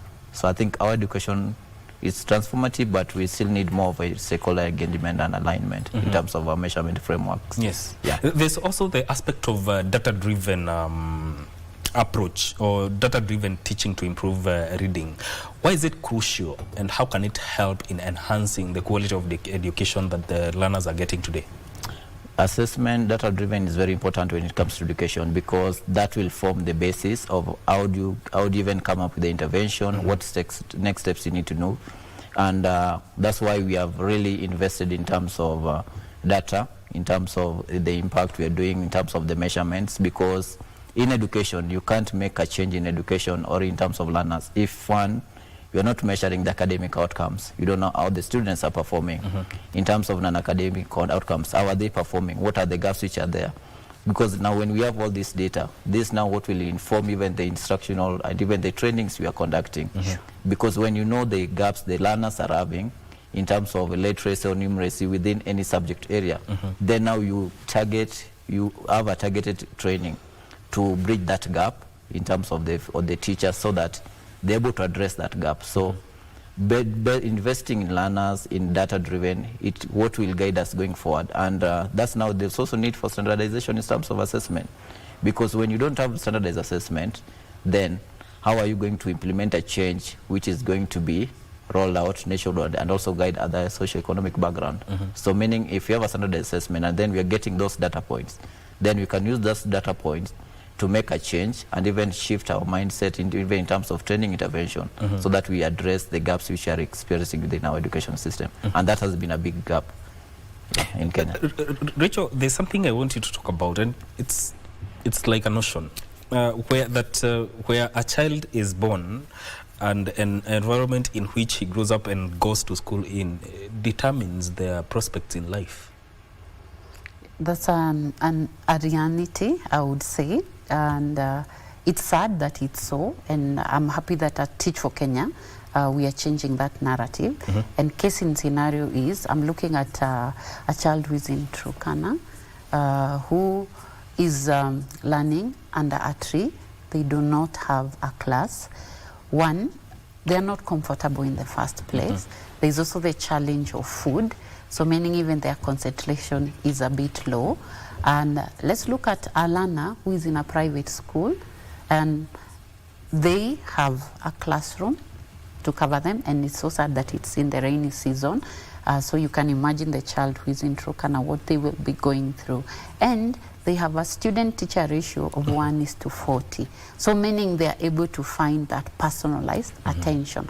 So meaning in terms of even competencies, whether it's foundational learning, numeracy, literacy, or talk of even non-academic outcomes, we are talking of communication, collaboration.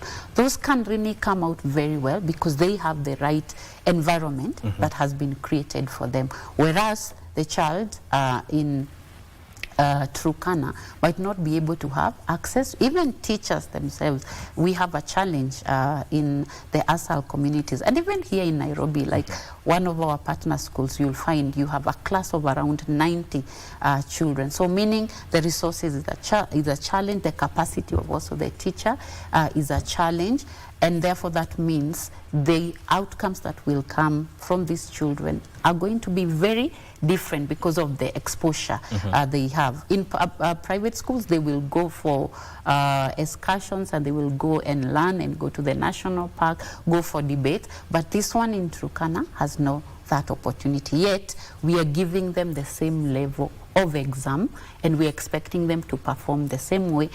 So it's really a really sad inequality, but I'm happy that at Teach for Kenya, when we come in, like for example, the school that I mentioned, that we have a ratio of 1:9. So if we take 3 fellows there, that means that ratio comes down. The projects that our fellows are doing, meaning they are bringing interventions to bring solutions, if it is in regards to book.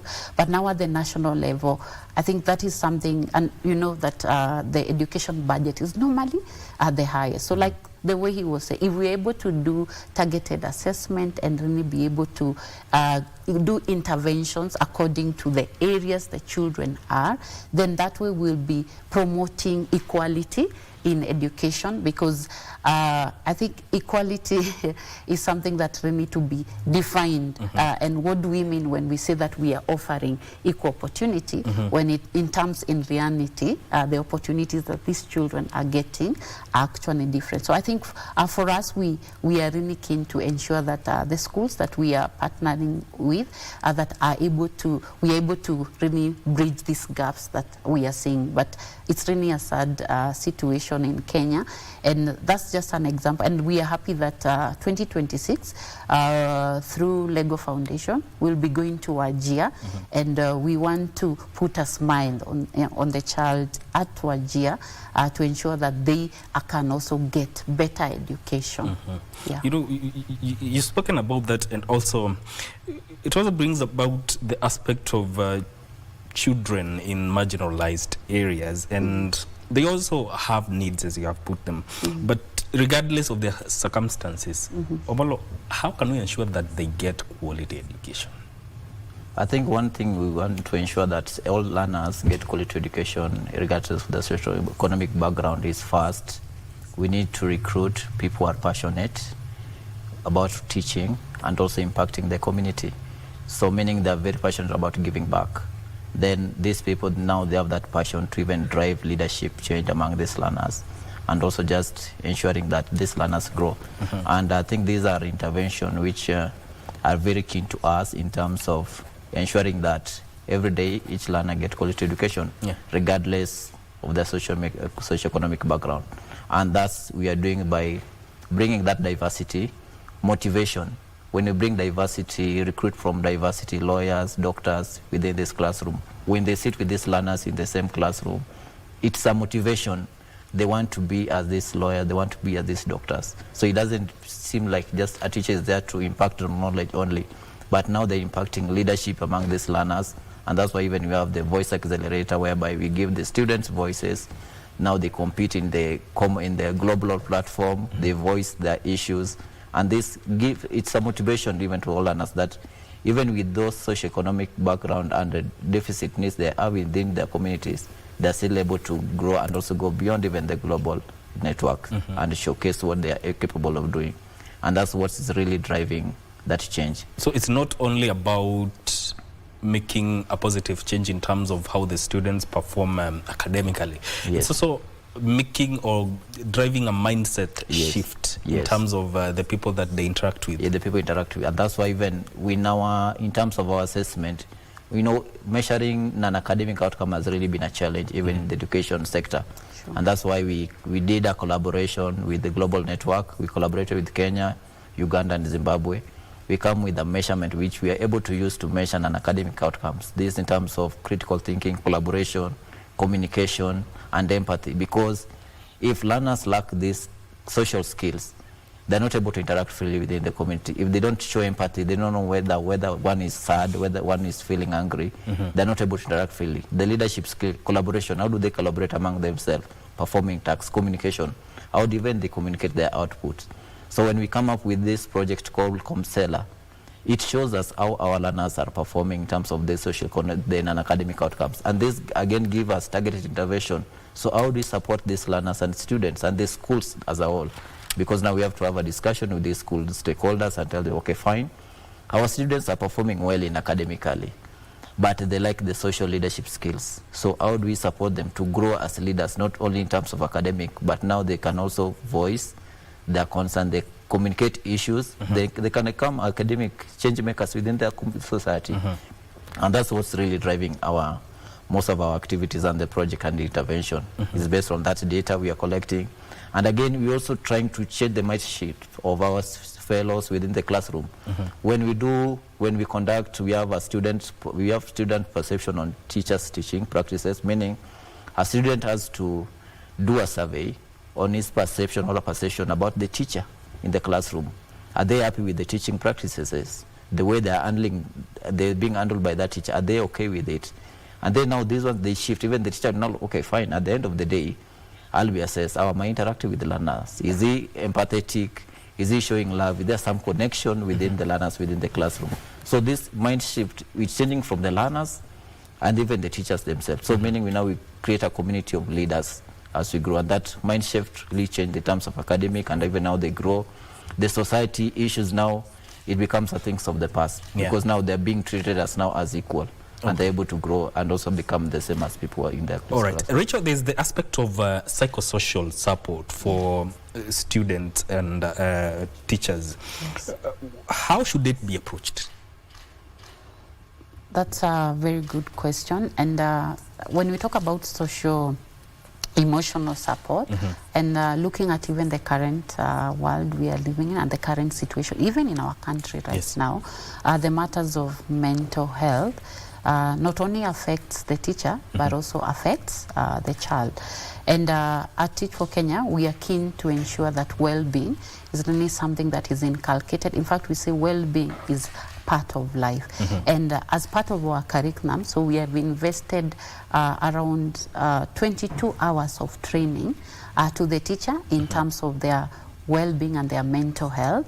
And what I mean by this is that how do you take care of yourself as a teacher to ensure that you have the right mindset and you're emotionally stable to be able to handle the children. And then number two, we hope that they can also be able to cascade this to the children, because when you look at how children learn, and I can go into the brain aspect of it, and we say that when I am safe and when I am loved, then I am able to learn. And so we really bring a lot of practicality in terms of how do you structure your lesson, how do you structure your class, that children, even if they came and they had a challenge from home, one, because you are empathetic and you are approachable, they are able to come to you. And even if they don't come to you as a teacher, you are able to identify that my student today is not okay, and therefore I can give them a follow-up after the lesson, or if the situation looks intense, I can approach them even before I start the lesson. So we have practical ways in which we support our fellows in terms of, on even like simple games like using colors to describe how you are feeling. And that can really help a teacher be able to manage the mood of the class. Number two, we also have a coaching framework that we have embraced. So every fellow is attached to a coach. So we have a ratio of between one coach for 20 fellows who are placed within the school, and they give a lot of pastoral care and support.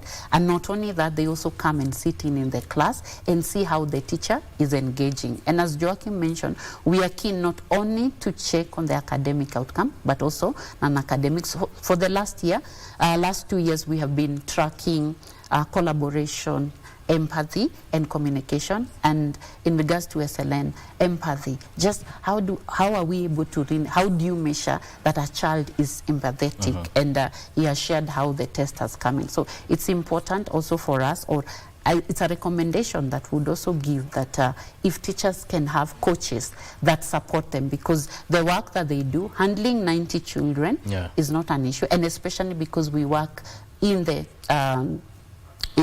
vulnerable communities, and that means then sometimes you can get to carry their challenges. Number three, what also Teach for Kenya has done, we have a psychologist available to all the fellows and also to the staff. So if you feel maybe the situation you are going through, your coach is not able to support you, then you have this professional who is dedicated to us and is able to give us the support. And that's the hope that we hope also that through TSC and through the Ministry of Education, that teachers can get that support, because it is important. Remember, they are carrying a generation and they are supporting many children, so it's important. So we need to shift our focus not only to the child and also to the student. And our hope is that if the teacher is given the right support, the child is then supported. And we hope that this can go at home, like just also simple things like how do we use magic words in our homes. And you remember the role of the parent, we said, is also very key. So at Teach for Kenya also, we have parental engagement, and where we invite parents to come into school and we talk to them about, yes, the academic part, but also how do you become a support system for your child. Yes. There's this aspect of, you know, we are dealing with a generation that is tech savvy. Sure. They have access to information. Now, how are you incorporating AI into all this, or the use of AI, the technology in all this? Yeah, undoubtedly, because in the current situation now, everyone has access to internet, the social media, X spaces, and even the devices now they are readily available. So we have to, for us to even to compete with the current trends in the market and also in the education space, as a Teach for Kenya, in terms of our leadership training framework, we also incorporate how even our fellows are able to integrate technology within their classrooms. So even in the teaching, we teach them how to integrate technology in terms of using visuals, how they're using even their laptop, the computer, to just be able to even illustrate some of the most complex assignments in a simple way. Visual aid learners can really, so it creates something called image print in the learner's mind, so that they can even remember these concepts when they're being taught. Even that's why even we have a capsule project, which within the community in Kayole we have Digimats. So it's using the digital maths like AI to compute. They're using to learn literacy, doing coding. So meaning that these young learners are being prepared from the early stage to do the coding. How do they do small, little computation within these computers? Because remember, our government really invested a lot in terms of digitization using the digital tablets, and they are catching dust within some of these schools. And that's our fellows, they have been able to come up with these new ideas, utilize these resources to be able to teach the learners to be able to compete effectively. And even now they can even go to compete in high-ups and do small codings and engage with other stakeholders. So I think we are really keen in terms of use the AI, and even as an organization, we are seeking more, we are working in more collaboration. So now even how do we integrate even our assessment, effect learners assessment, how do we integrate that in terms of assessment now that we reduce the error load we experience when you're doing the assessment. Even now, when even analyzing now the student academic outcomes, we're even able to analyze what is the error in terms of when they're doing the computation. If you were to do a 1 + 1, 1 will say 11. So what's the error? What's the error we getting? Why are you getting to 11 and 1 is getting to 2? And that can only be realized when we're using the AI, we're involving the use of technology. If you look at the lower grade learners, in terms of ECD, these learners are not able to write properly. They're not able, they're just scrambling. What's the beauty if you involve an AI, meaning they can write those script on a tablet, then it does the analysis. So meaning the use of AI is something we can't really run away from. So we have embraced it, and we have prepared our fellows to be able to be those change agents within their classroom, and also start engaging learners more, and also just integrating within a lesson, because we have what we call lesson observation, whereby we assess our fellows. How are they teaching within this classroom? Are they using the correct, appropriate instructional approaches in terms of learner assessments? How are they doing this assessment? Then we also look at how are they integrating technology within their classroom. So meaning we come and sit in your classroom. If you're doing a subject, maybe literacy, whatever, we look how have we incorporated the use of technology. If learners are reading about vocabulary and maybe vowels, are you able to show them these are the words, these are vocabulary, and this is how we develop them, using an NI or using a visual, so it can create an image print in this learner so that even they can remember. And we realize use of AI is a motivation to learners. They always look forward, when are we going to have that class again, because there is use of technology, and they like using technology and they like to interact with it. So I think that's somewhere a place where we have also really envision ourselves and also place ourselves on the front to champion. Rachel, you know, these fellows that are not within the teaching fraternity. You're talking about lawyers, economists, and everything. How is the Ministry of Education involved in all this, and especially even the TSC? I'm happy that we have an ongoing collaboration with the Ministry of Education, and I also work closely with TSC, especially at the sub-county level, and that's why we call it a fellowship program. So we have fellows that have, yes, a teaching background, and those that are without a teaching background. So we always ensure that they are attached to a system teacher or to one of our fellows who have a teaching background, and they are assistant teachers who come in to propel. And why for us it's important to have lawyers, as you have put in the class, because when I was growing up, and even if you walk into a class today and you ask children, what do you want to become? They will mention, I want to become a pilot, a doctor, a lawyer. But it's something that is hypothetical. But now we want to bring it live in class, and this offers a good inspiration and a way to mentor these young children to actually realize, my teacher is a lawyer. And we also believe that through this approach, we can bring more solutions, like the capstone projects that we have brought. They are all diverse. So we have projects in EdTech, we have projects in climate, we have projects in public health, because we have people who have done medicine, we have projects in advocacy, because they bring the skills that they have and they bring the passion that they have within the school, and therefore they are able to bring more solutions within the school as much as they are mentoring the children and offering education. And again, it's a mindset shift that this lawyer is willing to come to the class and offer inspiration. And I think one thing that I really appreciate our fellows is that they come from a place of serving, giving back to this community that has been supportive to me, and that has brought me to where I am. So I am willing to ensure that I see more lawyers, I see more doctors within the community that I serve. All right. Yes. Let me have your final words, Omolo. Yeah, I think education sector in Kenya still need a shift in mindset.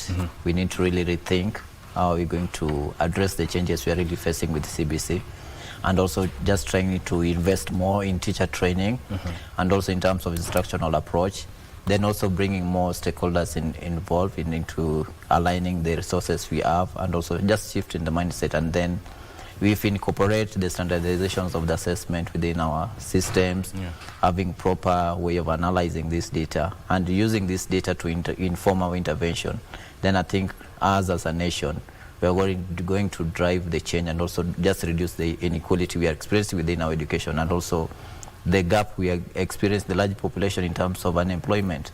So I think we can bridge that gap. If we develop our learning in terms of foundational learning, is very key to us, so that then we can drive that change. All right, Rachel. And I think for me it's important that early interventions are done, because I think it's not okay for us to be reading Uwezo reports and always seeing the 60% who are not able to do basic maths who are in grade 3 at the level of grade 2. And my hope is that the teacher capacity is really a key aspect in bringing this change. So if we are able to really train our teachers in terms of what interventions or how can they have skills that can support foundation and literacy training, that's also very important. And number 2, I think this is an approach that needs more partners, and I'm hoping that Teach for Kenya and other partners within the education space can collaborate more so that we are able to really ensure that every Kenyan child has quality education. I think now we have around 25 million children who are going to school. How do we create a country that is bright for them in terms of the education? And lastly, inviting participants to register with us. We are recruiting for 2025. These are the fellows that will start our program in 2026 January. So April 3rd, we'll be launching our campaign of recruitment. So any graduate outside there who is passionate about ending education inequality, they're invited to apply. All right. Thank you so for much. having us. And of course, education has the capability to enhance a person's value and ability to respect human diversity. This is where we end this conversation. Thank you for coming to Good Morning Kenya and talking about the transformations within the education sector, which is a very important issue that we have to talk today. And that has been Rachel Wanjiru from Teach for Kenya, and also Joachim Omolo from Teach for Kenya, talking to us about education. This is where we put a full stop into this conversation. My name is Mark Migwick. Thank you for tuning in. Keep it KBC Channel 1. Vivian Ndegwa is up next to continue with the program.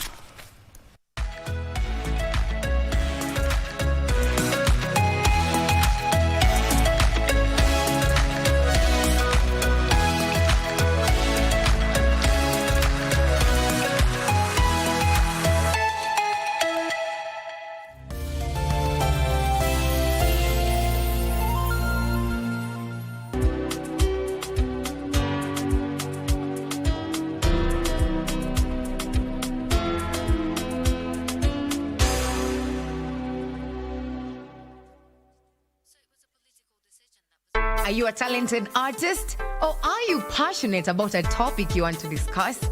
But money can be very hard to find for an upcoming artist. Don't worry, Studio Mashinani has got your back. Sign up on ajira.co.ke to book a session with your music and video producers across the country. Work on your music, jingles, spoken words, and even podcasts to realize your dream. All for free. Studio Mashinani, Radani Talent. Kitu naitwa linganisa. Hii mtu meusia watu wengi sana, akiusa yeye natoroka.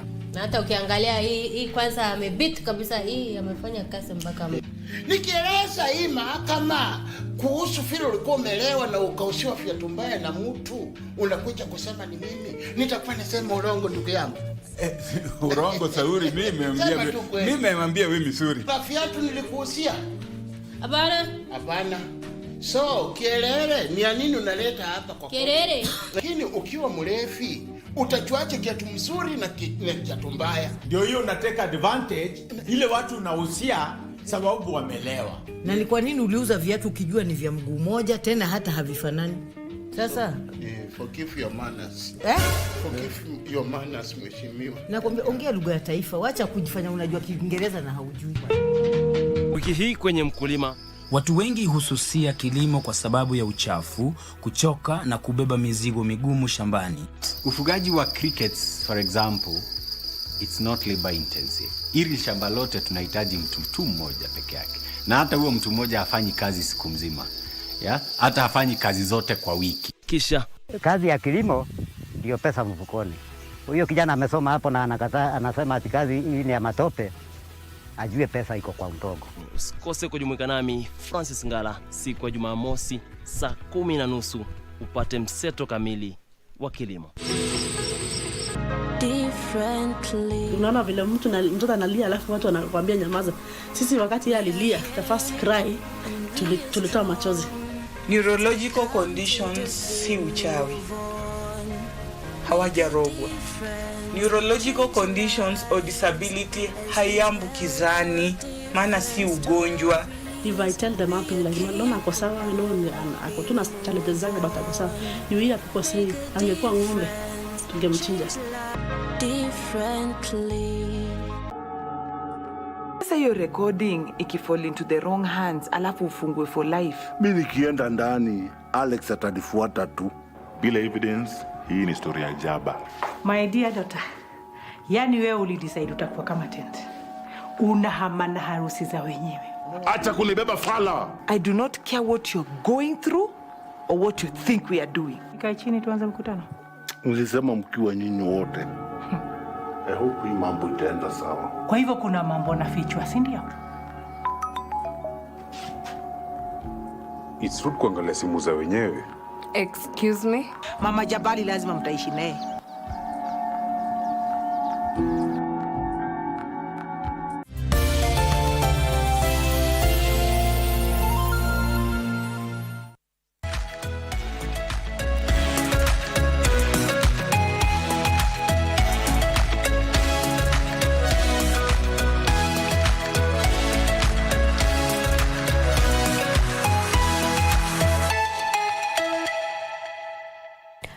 Welcome back. Thank you for staying with us right here on Good Morning Kenya. My name is Vivian Degwa, and right now we get into our health segment, that is Health Check. And today's conversation will be on oral health and oral hygiene, and we'll be mainly basing our discussion around communities. And I am joined by a community oral health officer from Kenswood, and her name is Damaris Oldua. Damaris, welcome to the program. It's a pleasure to have you on the show. Thank you, Vivian. Good morning to all our viewers. I'm glad to be here just to talk about oral health. Thank you. All right. So let's start our conversation with first getting to understand what you do at Kenswood. What exactly do you do at Kenswood? Well, before maybe I talk about what exactly I do at Kenswood, I need to tell our viewers to know what exactly Kenswood is. Yeah, so Kenswood is a non-profit organization that began in the year 2012. We formed by an elite athlete whose major aim is to impact youth in the communities with education, sports, and healthcare. Yeah, so the organization began with a secondary school where students are given free education picked from all over the country. And alongside the way, there was need for the students getting education at this place to holistically be served. When I talk about this, I mean students' health being taken care of. We all understand that when students are confined in one place and they're not receiving holistic services all around their life, like healthcare, then they spend lots of time going out of class and maybe going out home for treatment and so forth. So a facility was opened around, and part of the services we offer at the facility is dental healthcare. Yes, so we began giving the students free dental services because there was need. Most of them were going out, spending a lot of time going out for treatment. Some cases needed for the students to go get treated at home. So when we opened this dental clinic, it was specifically to serve the students.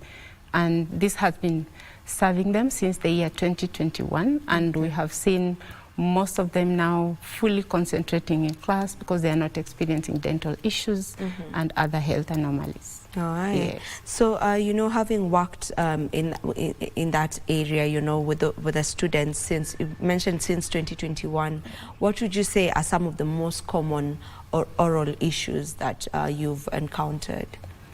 It goes without saying that the most common dental issues are dental caries. And the reason as to why this is very common is because of lack of proper brushing habits, and maybe this trickles down to lack of information, lack of awareness amongst the people in the community.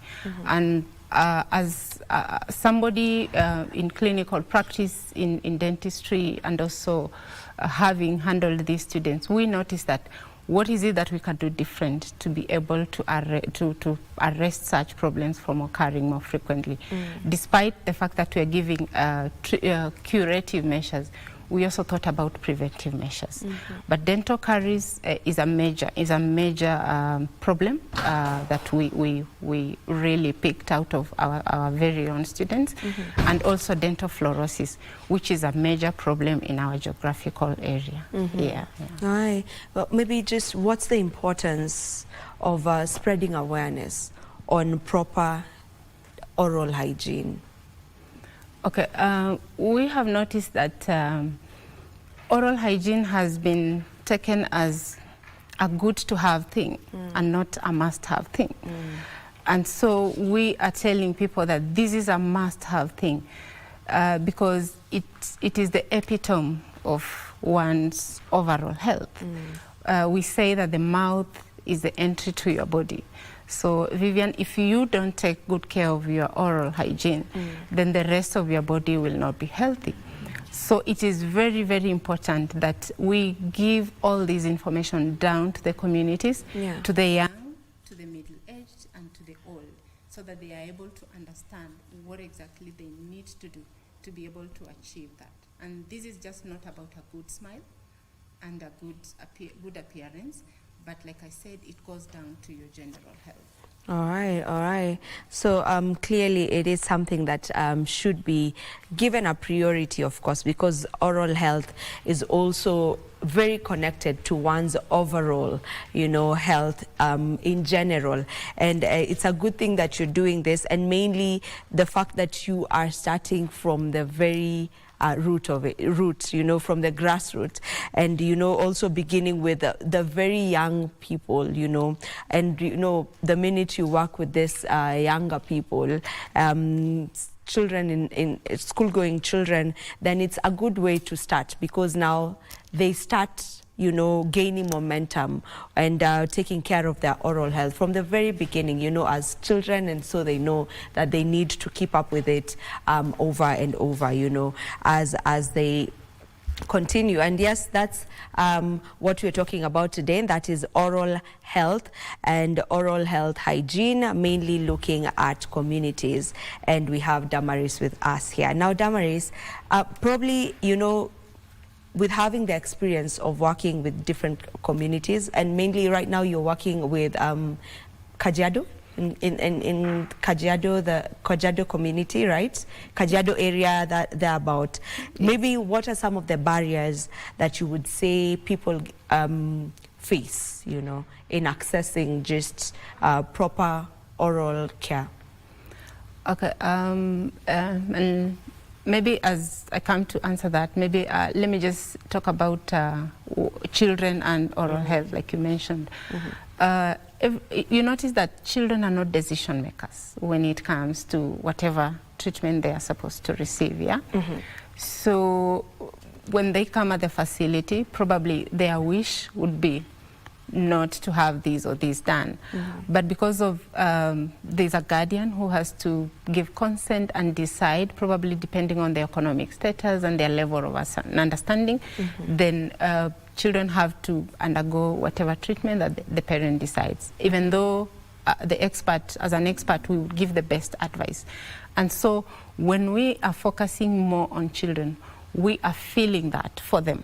So we thought we need to do more advocacy, especially directly to the children, that we teach them how to take good care of their oral health, so that they don't experience lots of these complications or troubles and pains and so forth. So one of the major barriers that we face is there are lots of myths in the community. There are a lot of narratives that are beliefs that have grown roots in the communities across the country, across in certain communities and things like that. So when we are going out there to talk to them, we really have to break those barriers. Like, people believe when a tooth is painful, it has to come out.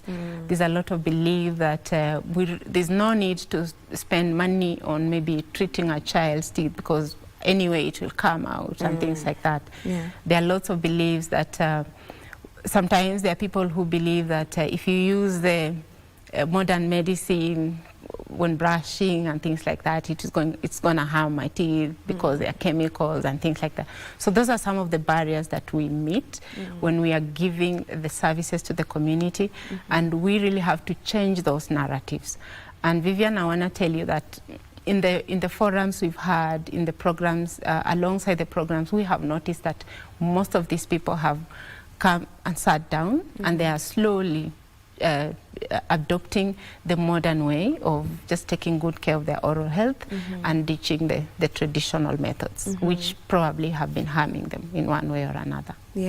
So cultural beliefs is the major barrier that you get to face. Yes. That's the only one, actually. Oh, well, there are other issues, like of course accessibility to even the people we want to talk to. Those are barriers of such kind. Getting people together, it's also another problem. Like you see, it will not be economical for us to talk to one person at a time. So we we have always wished to get people gathered together so we can give information to both the children and the guardians. And when I talk about the guardians, I'm talking about the caregivers, the grandparents, the parents, and even the teachers. But now, because of time and the state of our communities, people have gone to work, people are up and down, it's not really easy to get them together. And that's why we narrowed it down to focus on schools. It's easier to get children together at one given time and deliver the information to them. And then amongst them, you get a certain percentage, you'll be able to remember the information for a long time, so they can be able to remind their peers.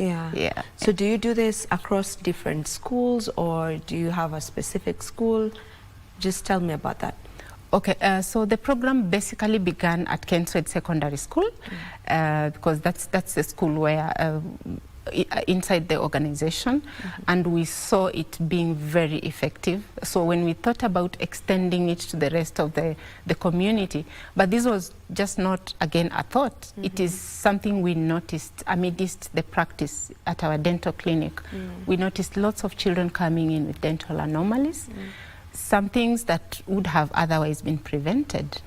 So we thought, how can we, together with our sponsors who've been very supportive, TP, an oral health company from Sweden, that's our major sponsor, and we also had volunteer doctors from Sweden, who Dr. Ossa and Mats Trusson. And with this program, we are also in partnership with the University of Nairobi Dental School. So we've had lots of expertise on site who we have borrowed a lot from. So we thought, how do we do it? And of course, penetrating schools are government institutions. So we approached the stakeholders within Kajiado, and most of these programs, we've done it in Kajiado North and Kajiado West schools. So we approached the Minister of Education, gave our proposals. We were able to let them understand just why we need to impact the community, because this is our host community. We have our programs there. So it would have been selfish of us to just confine it within ourselves, but extend a hand. So we approached the Minister of Health, we got those approvals, we make applications in schools, and like you know, again, our school programs are tight, so we have to make use of the little time that we are given. Like most of them give us like after afternoon classes, so we have like 30 minutes to talk to the children between 4 and 4:30, or maybe sometimes a break time of 10 to 15 minutes. So that's how we got to get into schools. And this has not really been confined again to public schools alone. We feel like every last child needs this information, both public and private. So we go to all schools for as long as they open doors for us. All right. I see you've come with your tools of trade, but before we get to talk about, you know, what you've come with today, and just so that you can get to demonstrate a thing or two, why do you think, or why do you believe that dental health is not really given as much attention as it should be overally? Like I said again, it's the myths. People, both the unreached and even those who have been reached, those who have access to dental services, they believe that oral hygiene is for the good smile, and of course just preventing bad breath and avoiding cavities. So once someone does the brushing here and there, then that's done. And it's also not been given a lot of attention because of lack of information. There's no much information out there, and that's why amidst our activities in the communities, we noticed mothers telling us that, well, my 4-year-old hasn't started brushing because their teeth are not dirty. So it's basically lack of information.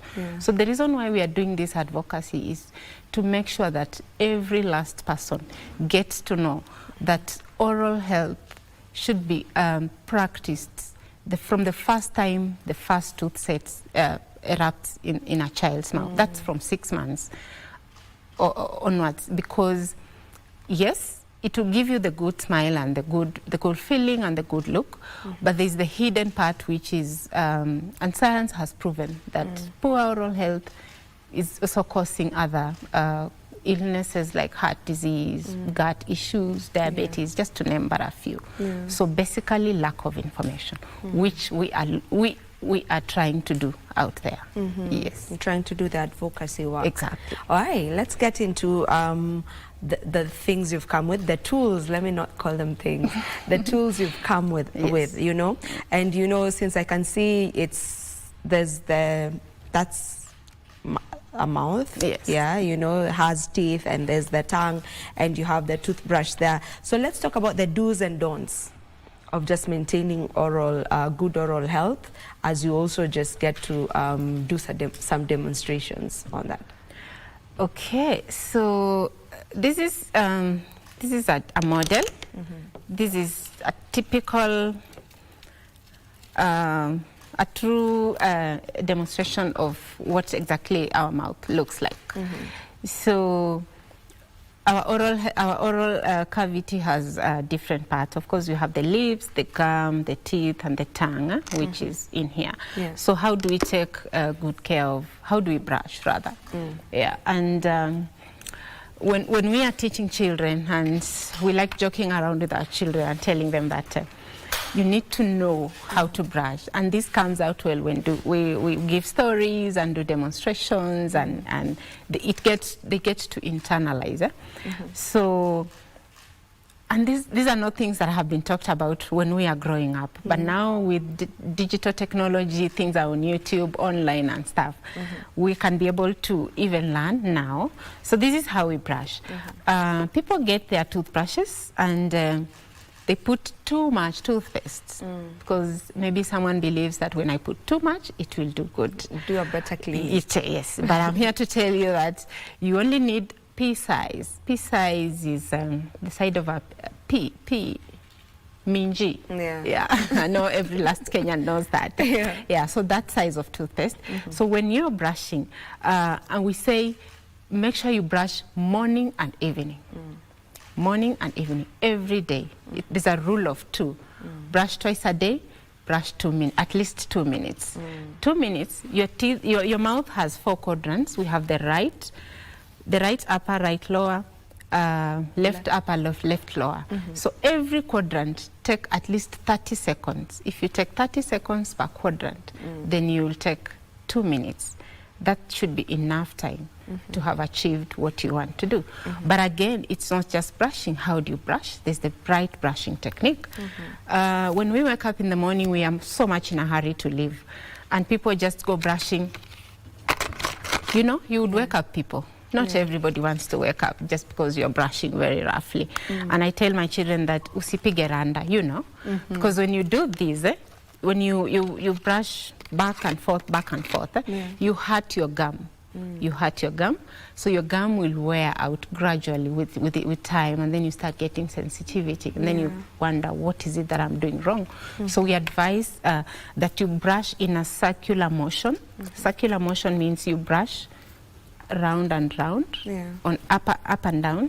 Sorry, let me just open this so we can use it properly.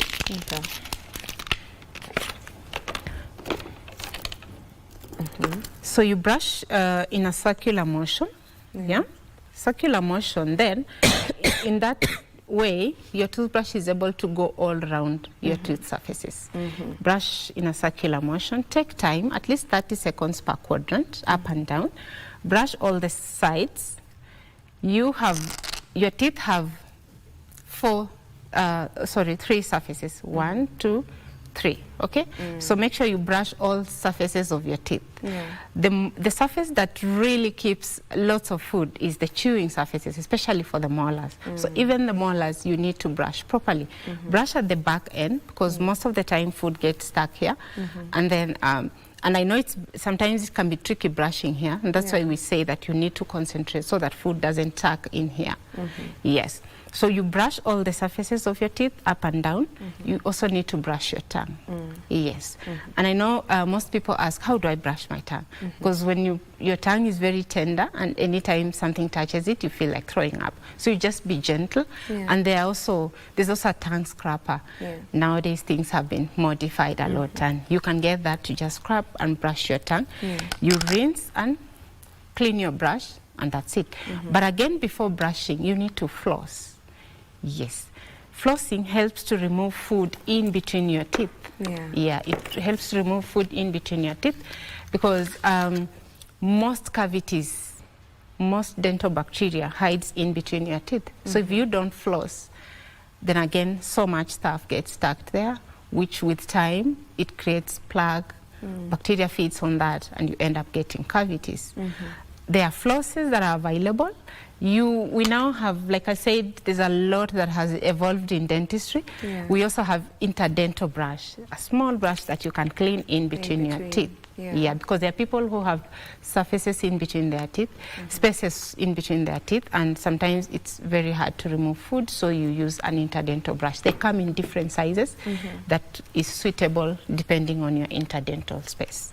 Yes. All right. So that's the whole, practice of you maintaining your, oral health just outwardly. And this should be done morning and evening. And people ask, in the morning, do I brush before I take breakfast or after? Well, brushing should always be done after the meal. But if someone feels like I woke up and I can't really take my breakfast with whatever I'm having in my mouth, then you can take your breakfast, but make sure after the meal you have to brush. But again, people ask then, why am I not brushing after lunchtime? Well, Good it's question. Yes, it's not really practical. Probably you're in the office and working and things like that. So the most effective time to brush is in the morning and evening when you're going to sleep. We are brushing in the evening because you've taken lots of food during the day. So if you sleep on a dirty mouth, then bacteria has lots of stuff to work on during the night. And that's when decay will be taking place. So it is very, very important for you to brush in the evening when you're going to sleep. All right. Yeah. Let's talk about what to use to brush. One may ask, what's the difference between fluoride and non-fluoride? Because when you go to the supermarkets to buy, maybe your toothpaste, there are those that are labeled non-fluoride, and there are those that have fluoride. I believe most of them have fluoride toothpaste. So what's the difference between the two? Well, fluoride is very important in protecting our teeth against cavities, and it also strengthens our teeth. So what we recommend is, especially for the children, every toothpaste that is in the market has fluoride content indicated, and we advise that you use the age-appropriate toothpaste, because nowadays things have been simplified. You find the amount of fluoride in toothpaste has been specified. Whether using fluoride or non-fluoride toothpaste, the question now comes in from your doctor. Depending on probably your area of habitat, there are areas that have high fluoride zone. So depending on advice you've gotten from the doctor, then you're able to pick the appropriate thing as recommended. But all in all, fluoride is very, very important in protecting our teeth against cavities. But again, an excess of it, of course, has its own issue. Is it what causes the browning sometimes of the teeth? Yes, and that's one of the major problem we have also seen in the area where we do our community programs. There's a lot of fluoride in the water, so people have, or rather children have discolored teeth, and that of course comes with its own issues, like they get decayed easily because they become brittle. When there's an excess of everything, of course, it has its own side effects. So they become brittle. There's the discoloration, which also brings low self-esteem. And those are the things we are also handling. So just to get it, for communities who live around areas where the water has, too much or have fluoride in it, a lot of it in it, then you would recommend them to use non-fluoride toothpastes? Well, we just don't recommend them not to use fluoride toothpaste because we are not sure how many parts of fluoride are in the water, in the water that they are consuming. So that's something that needs to be tested, shown, and then we can be able to table the statistics and advise the people appropriately. But all in all, the WHO recommendation for amount of fluoride in water that one should consume is it should not exceed 1.5 milligrams per liter. But now, for us to be able to beat that, what we advise people is just to blend the water, like because I mean, blending the water. You notice that the streams, the rivers, our major sources of water are going down because of one thing or another. So there's a high rise in borehole, use of borehole water. And that's where people tend to consume lots of fluoride from. So what we advise out in the communities is that if they can be able to get the little river water that is available, or rather get the rainwater, that they harvest rainwater, then they're able to mix with the water from the borehole. In that case, it probably reduces the amount of fluoride in the water. That's what it means by blending the water. Yeah. Otherwise, then we need lots of testing to be done and restrictions put forward so that we can narrow it down to don't use this water. Okay, I get you on that. There's, I would love for you to talk about, you know, the use of salts, the use of bicarbonate of soda in, you know, when one brushes their teeth, you know, it's, you know, word on the street has it that they help, you know, with just working on your teeth. So I would love for you to speak to us about that. Is it a misconception? Is it a myth? Is it actually true that they do work? Would you recommend? Would you not? Well, lots of myths again, and narratives and practices that are, of course, taking place in the communities, and we really do not rubbish some of these, because being in the 21st century, one would assume that everybody should be able now to get a toothpaste and a toothbrush. But again, not everybody is able to access that. And so when we are going down in the communities, we also want to know, we also ask the children, what do you use when you don't have a toothbrush? And actually they tell us they use swaki, the chewing stick. Yes. So they tell us they use a stick, and this has been proven to be effective even when we are studying in school. It's one of the best alternatives to a toothbrush. And when it comes to toothpaste, again, not everybody is able to afford it or get it consistently. So what else works? And I know there are those lots of things that have been spoken about. What we say is, if you have an alternative, yes, but it hasn't really been proven and tested, then we try to advise on moderation or just trying to find the toothpaste that is available. But of course, research should be done, more research should be done on the use of salt and charcoal and ash and stuff like that. Yes. Yeah. So you're not saying it's okay, or it's no. You don't recommend on? Well, like I said, alternatives, some alternatives work for different people, but I think we need good research done so that we can float it, that this is okay to use. All right. What impact does diet have generally on oral health? Wow, good question.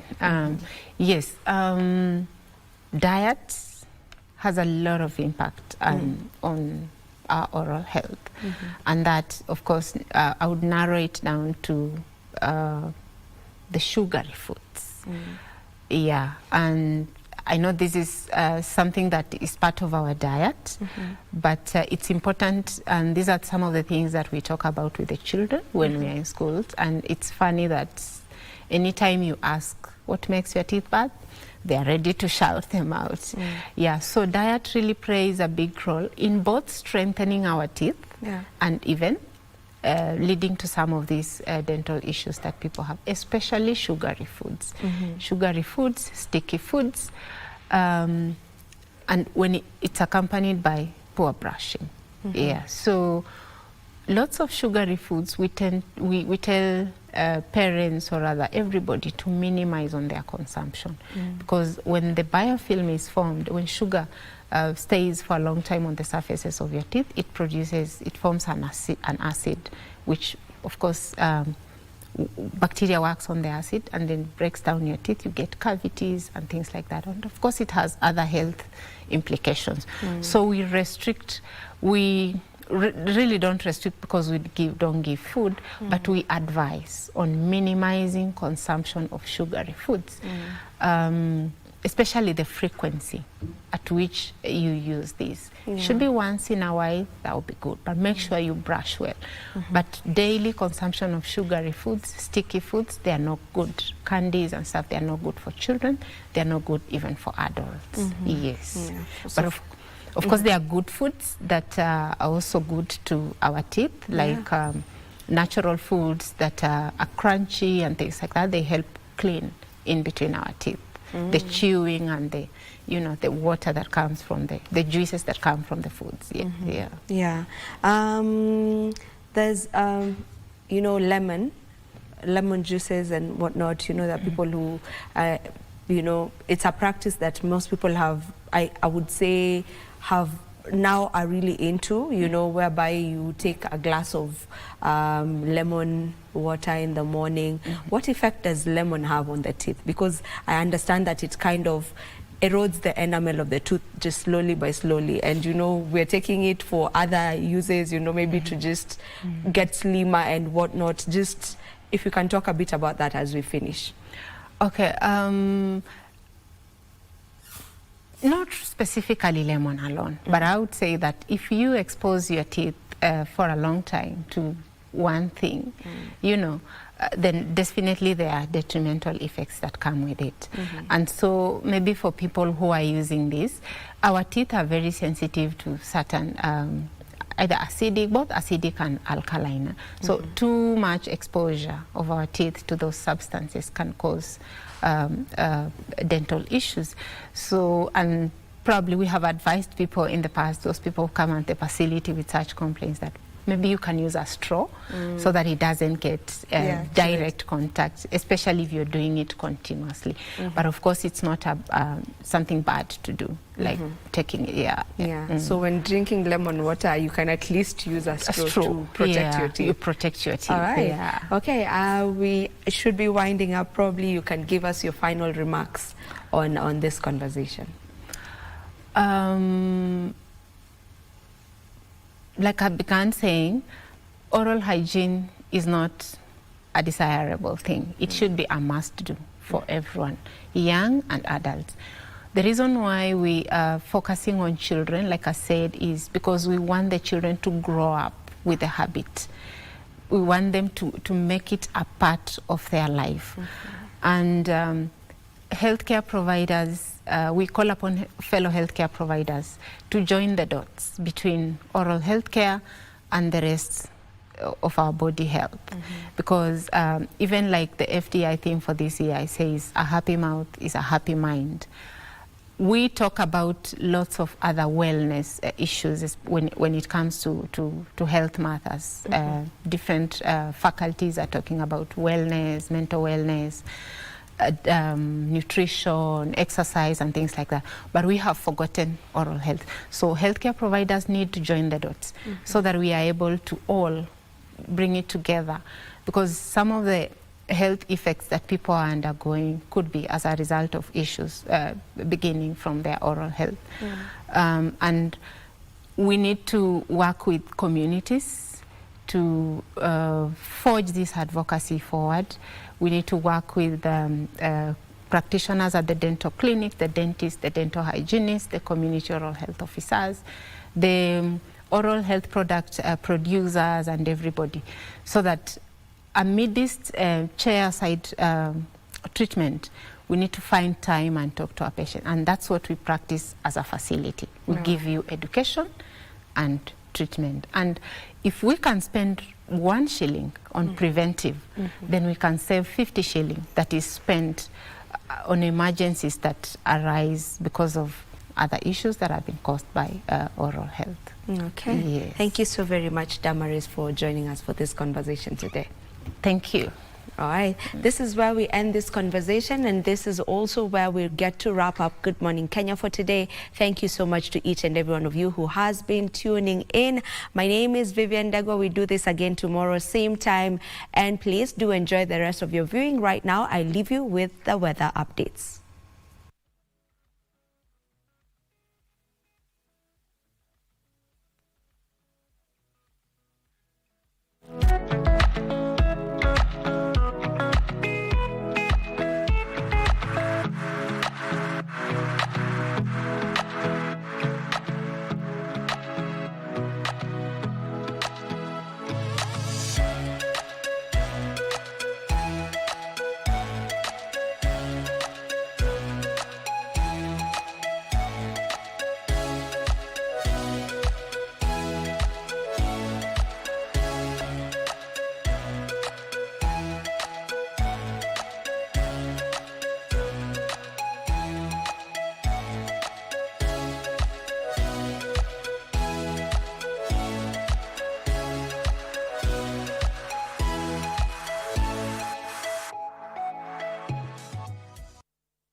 Kenya is feeling the heat as water reserves shrink and taps run dry.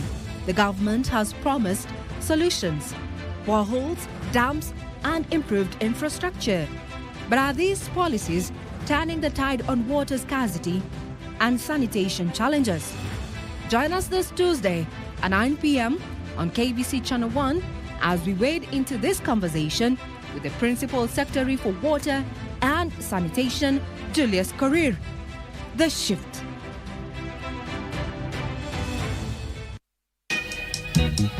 Tasty breakfast just for you. Enjoy. How special is this Dan of yours? Niaje madhe, nilijua kuna something fishy na hapa. Nini na mimi sijui? Nikupin. Hizi mapepa zote, kanairo yote. I don't know what you're talking about. Nilikuwa chei kazi ukaanza kuichezea. Can we talk privately? What's wrong? Somebody's dead. I know, people die. Jua hii, damu itakuwa kwa mikono yetu. Wacha waende wamtupe huko kwa bahari. Morning, madam. Biblia inasema an eye for an eye. Hakuna mtu atajua amekufa. Who is dead?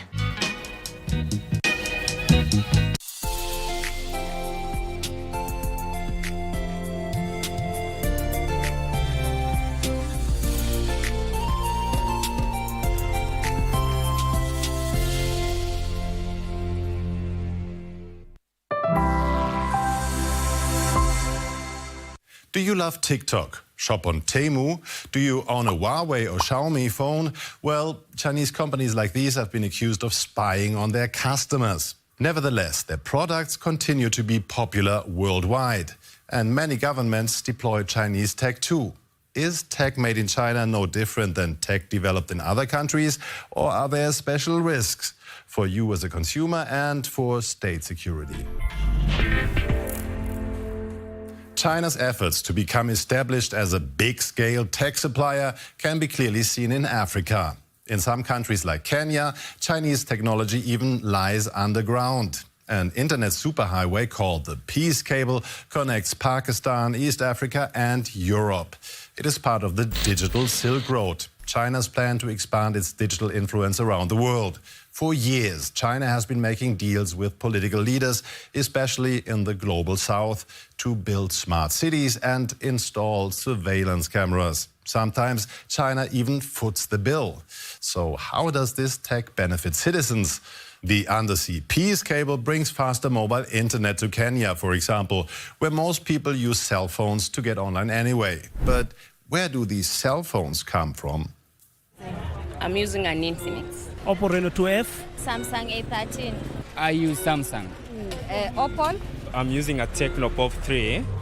More than 60% of the people we spoke to in Nairobi, Kenya, use phones made by Chinese companies. Anthony Owalo uses two phones, one for mobile money transfers and one for internet. This one is Samsung Galaxy A10s, and this one is Itel. According to Motolani Peltola, who researches Chinese businesses in Africa, this is exactly the market Chinese phone makers have tried to capture. An average African probably owns 2 cell phones, and those 2 cell phones, one is connected to, say, for example, MTN, a network provider. One is connected to, say, Zain, another network provider. And because of, let's say, connectivity issues, on a particular day, the network might be down on a Zain phone, but then it will work on an MTN phone. So in that sense, it just fits the price point that a lot of Africans are looking for, and it fits the needs of African consumers, maybe more so than your more expensive products like the iPhone, for example. Phones with 2 SIM cards or cameras that capture a wide range of skin tones have made Chinese smartphones popular in Kenya. Anthony Kahinga, who manages a phone repair center, has seen the market change over time. Nokia was the first to come in the country, and then immediately people moved to Chinese phones, which came with a touch screen, came with better cameras, bigger screen size, and most young people especially are preferring to go to the Chinese brand because of price value. These phones used to be cheap alternatives, but now manufacturers are matching the quality of their competitors. But there are still significant ways that they can't compare. Based on my experience, you use it for about 3 years, and then you start facing issues with updates of software and issues of battery changes, and the parts are not available. But since it's very affordable, most people prefer to go with the sake of 3 years, buy a phone, 3 years you dump it, and you get another one. Okay, that's not a very long lifespan. Still, Chinese smartphones are popular in Kenya because they're affordable and tailored to the needs of African consumers. So, what is China's aim? We spoke to Kobus van Staden, who researches Chinese investments in Africa for the South African Institute of International Affairs. They're looking for overseas markets and opportunities, but they're also looking for to act as a kind of a norm setter and a larger kind of, like, player in the world. So it's looking to make the rest of the world friendlier to Chinese companies, friendlier to Chinese standards. So China's engagement around the world fuels the tech economy back home. The more Chinese technology sold overseas, the more their systems and processes become the norm, which in turn helps them sell even more products. It also means China plays a powerful role in shaping the future of technology. The International Institute for Strategic Studies says China has been participating in digital infrastructure projects in 137 countries. It's investing billions of euros. Let's take a closer look at one example, a smart city in the making. Just outside of Nairobi, Kenya, is Africa's first planned smart city. It's called the Konza Technopolis, and it's been 10 years in the making. When Konza is done, it's supposed to look like this, a high-tech oasis outside of the urban hustle. While companies from countries like Italy and South Korea build apartments and schools, Chinese companies take care of tech. Like this surveillance center, built by Chinese telecoms company Huawei. It's connected to a network of cameras. The data from the camera travels through underground internet cables to a data center, also built in part by Huawei. The The internet, the cameras, and data storage are all connected, says Lucas Omalo, who manages Konza's data center. We realized that in addition to connectivity that would be required, we needed a place where with a high compute environment, where all this data that we'll collect from sensors, from cameras, from the smart city will be housed and will be analyzed. Some have raised security concerns about working with Huawei, but Omalo believes the team is prepared. If you focus on the vendor, then you'll miss the point. So we've got continuous training. One, we've got a wide array of engineers, network and security specialists. While the primary infrastructure is Huawei, we are working with Radware to secure. So Radware is an Israeli company. They secure for us the cloud. We partner with Microsoft, for example, build some of the solutions that Microsoft is a US company. So we don't limit this to Huawei. Kenya's Konza isn't the only place storing sensitive information in Huawei data centers. Senegal agreed to migrate its government data from foreign servers to its own Huawei-built data center in 2021. And Pakistan signed off on an agreement to get one as well in 2019.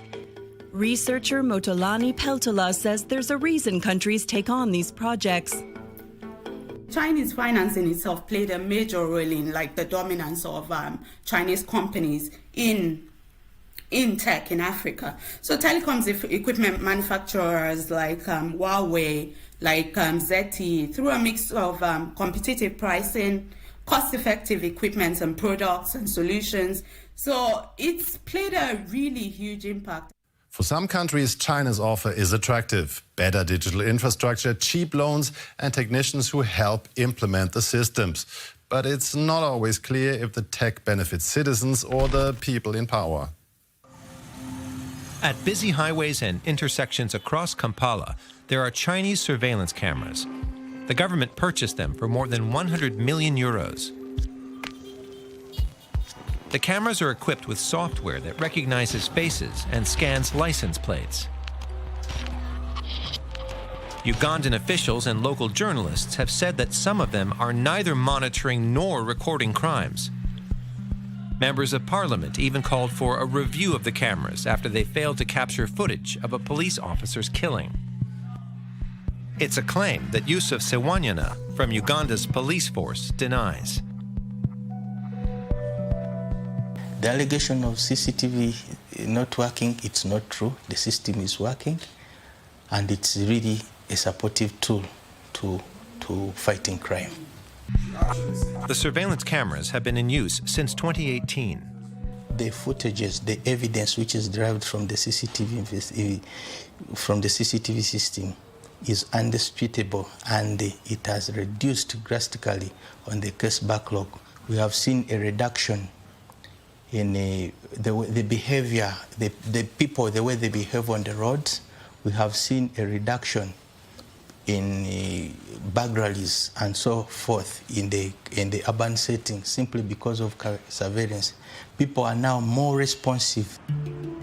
The cameras are part of Huawei's Safe City program, designed by the Chinese telecoms company to deploy surveillance technology worldwide. Safe City technology reportedly helped police to monitor the cell phones of Ugandan opposition candidate Bobi Wine. In 2021, Wine lost against Yoweri Museveni, Uganda's president for 35 years. This is why lawyer and digital privacy advocate Sempala Alan Kagozi says it doesn't matter if the cameras work. Their true purpose is to deter political opposition. They have reduced civil participation. It is easy now to curtail demonstrations. It is easy to know and track politicians. Chinese companies may be supplying the technology, but Uganda's government is deploying it. They are preoccupied to stay in power, so they will do anything possible. Huawei's Safe City project is global, with 52 countries participating. According to Washington, D.C.-based think tank CSIS, 71% of these agreements are in countries considered partly free or not free.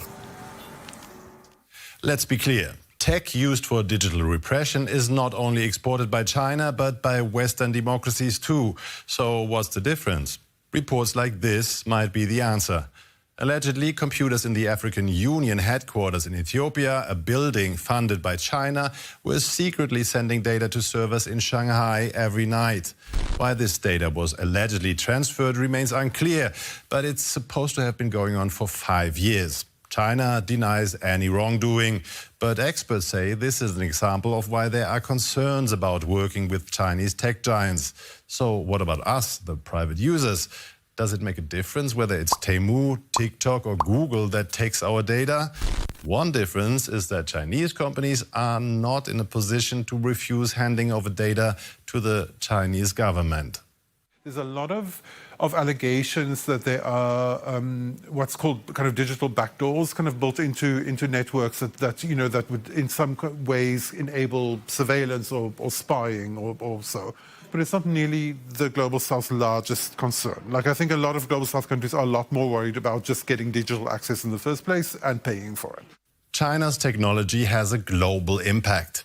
Many nations are willing to cooperate in order to speed up digitalization. For example, in Africa, Southeast Asia, Latin America, Eastern Europe and the Middle East. But do these tech imports mean greater Chinese influence? Whether as state leaders or private users, we should all consider how much we use is made in China. Are you worried about data security, or do you think the benefits of Chinese technology outweigh the risks? Let us know. Bye, and see you next time.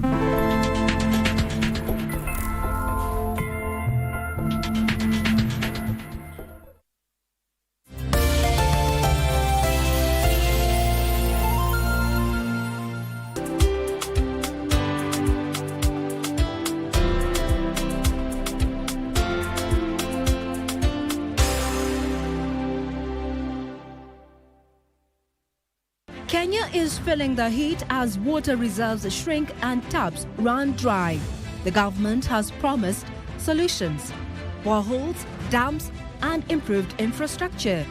But are these policies turning the tide on water scarcity and sanitation challenges?